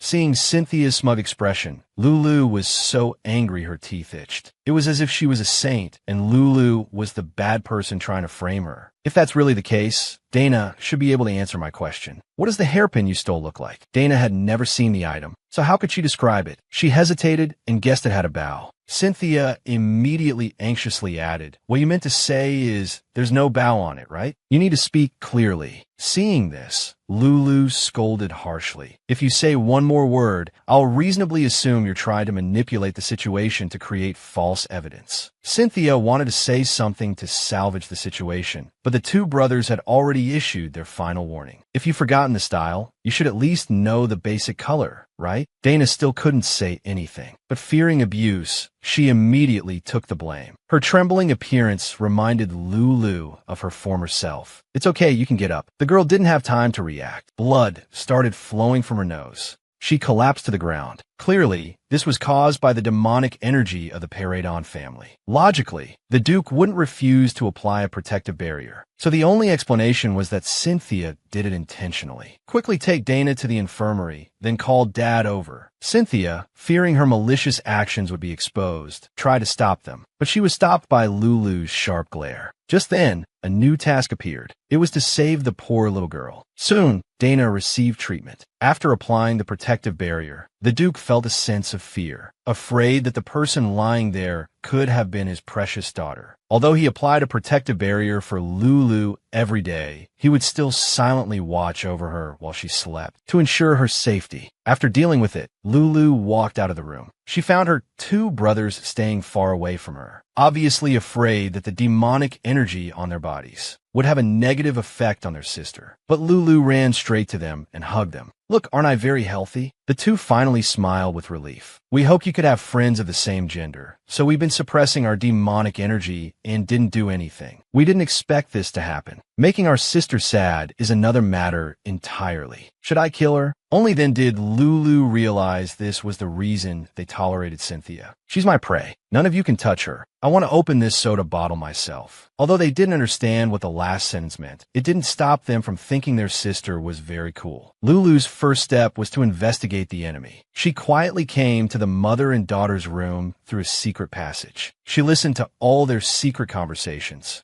Children born with defects are always favored. So the person you need to please is the little maid. And I have my own ways. After all, men are born foolish creatures. They are destined to be unable to escape from women. So she wanted to use the so-called beauty strategy. The woman attempted to sneak into the Duke's room to use her charms. This was overheard by the Duke's daughter hiding in the shadows. Shocked and suspicious, she wondered if this was an all-ages fantasy novel. She absolutely wouldn't allow this to happen. Just then, Dana pushed open the door and came in. It was clear that she had recovered well. But Cynthia, in order to stay here longer, made her pretend to look uncomfortable and in pain. It's all Luadish's fault. With so many accessories, why make a fuss over just one? Apelia chimed in. I don't like daughters who are too greedy. It seems you've spoiled her too much. I'll educate her well in the future. The two laughed with cunning expressions, as if they could already see the beautiful future of becoming the masters of this mansion. They fearlessly discussed the upcoming birthday party. Unexpectedly, even the gifts involved the Empress's participation. In order to hear more clearly, Lulu inched forward bit by bit, but accidentally bumped into a book, making a noise. It instantly drew the attention of the two. The air suddenly went quiet. Lulu was scared out of her wits, afraid of being caught on the spot. She turned her head and met Dana's eyes. Just when she thought it was all over, Dana said it was the sound of a book falling. Relieved, Lulu also noticed the fear in the girl's eyes. Despite being so afraid, she still bravely covered for her. At that moment, Lulu made up her mind. She would do her best to help Dana in the future. Just then, the wet nurse came in with a tray of lemon slices. Cynthia very naturally rushed forward. The two were as close as a real mother and daughter. Then she angrily turned to glare at Dana. She scolded, "What are you looking at?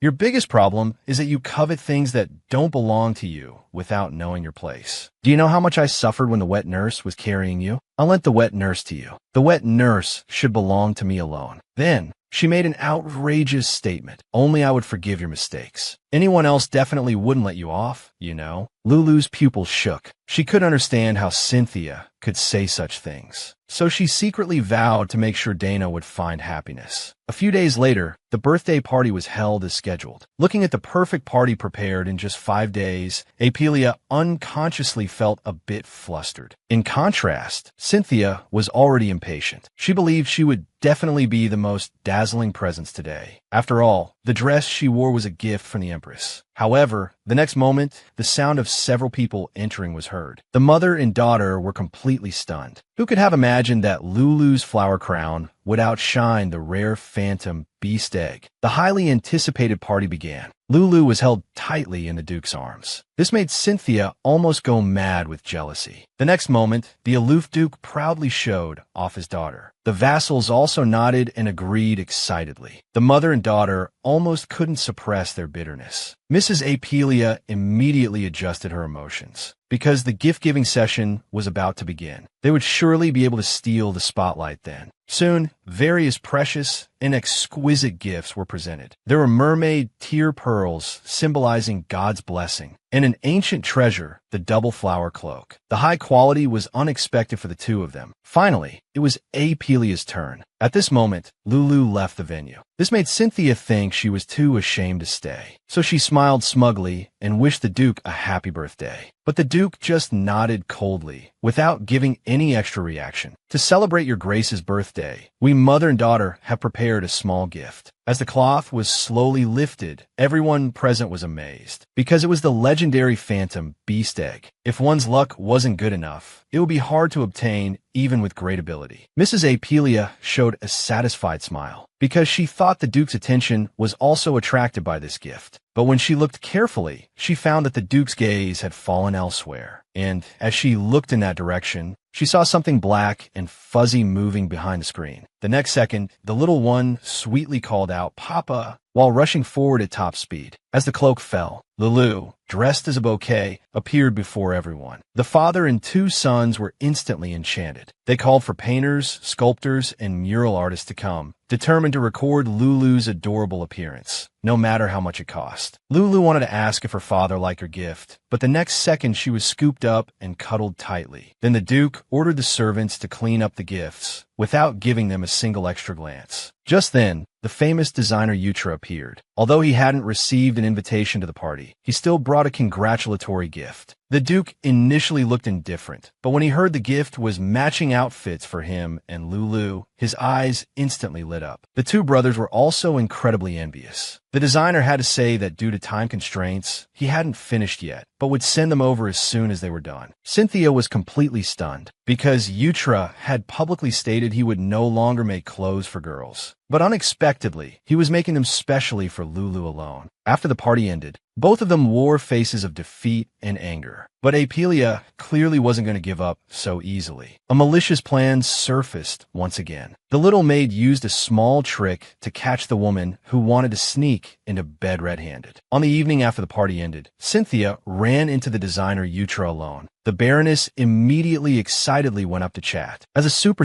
fan, she had seen every album ever published. Even her dream was to attend social gatherings wearing gowns he designed. When she learned that a new album was about to be released, she was so excited she couldn't speak. However, the next second she was stunned, because Yutra's clothes this time were all for 4 to 5-year-old girls. So Cynthia couldn't wear them at all. Just then, one of Lulu's support team members appeared with images. It instantly caused a commotion. It turned out to be a recording of Lulu opening gifts after the party ended. Although the items were given to the Duke, people with insight would look for things suitable for Lulu. Therefore, in the eyes of the two brothers, the mermaid's tears scored 0 points. Although beautiful, it couldn't be worn. And since they wouldn't go to the seaside for now, it would just be a decoration in the room. Hearing the words seaside, Lulu's eyes immediately lit up. Papa, do you need that thing? Not really. If you want it, act cute, and I might consider giving it to you. After getting 2 kisses as she wished, Lulu received the mermaid's tears and the rare phantom beast egg. No one knew if it could hatch, or what would hatch from it, so take good care of it. Everyone was touched after watching this. They all wanted to transform into items worn by Lulu. This scene shocked and angered Cynthia. The hard-to-obtain phantom beast egg was easily given to this girl. However, what broke her even more was that the muse of inspiration mentioned by her idol Yutra was also Lulu. This extremely distorted her entire being. Meanwhile, Apelia, dressed scantily, came to the Duke's room. There were no guards here, which suited her perfectly. She took off her cloak without saying a word. Then, in an extremely seductive manner, she said, "Your Grace,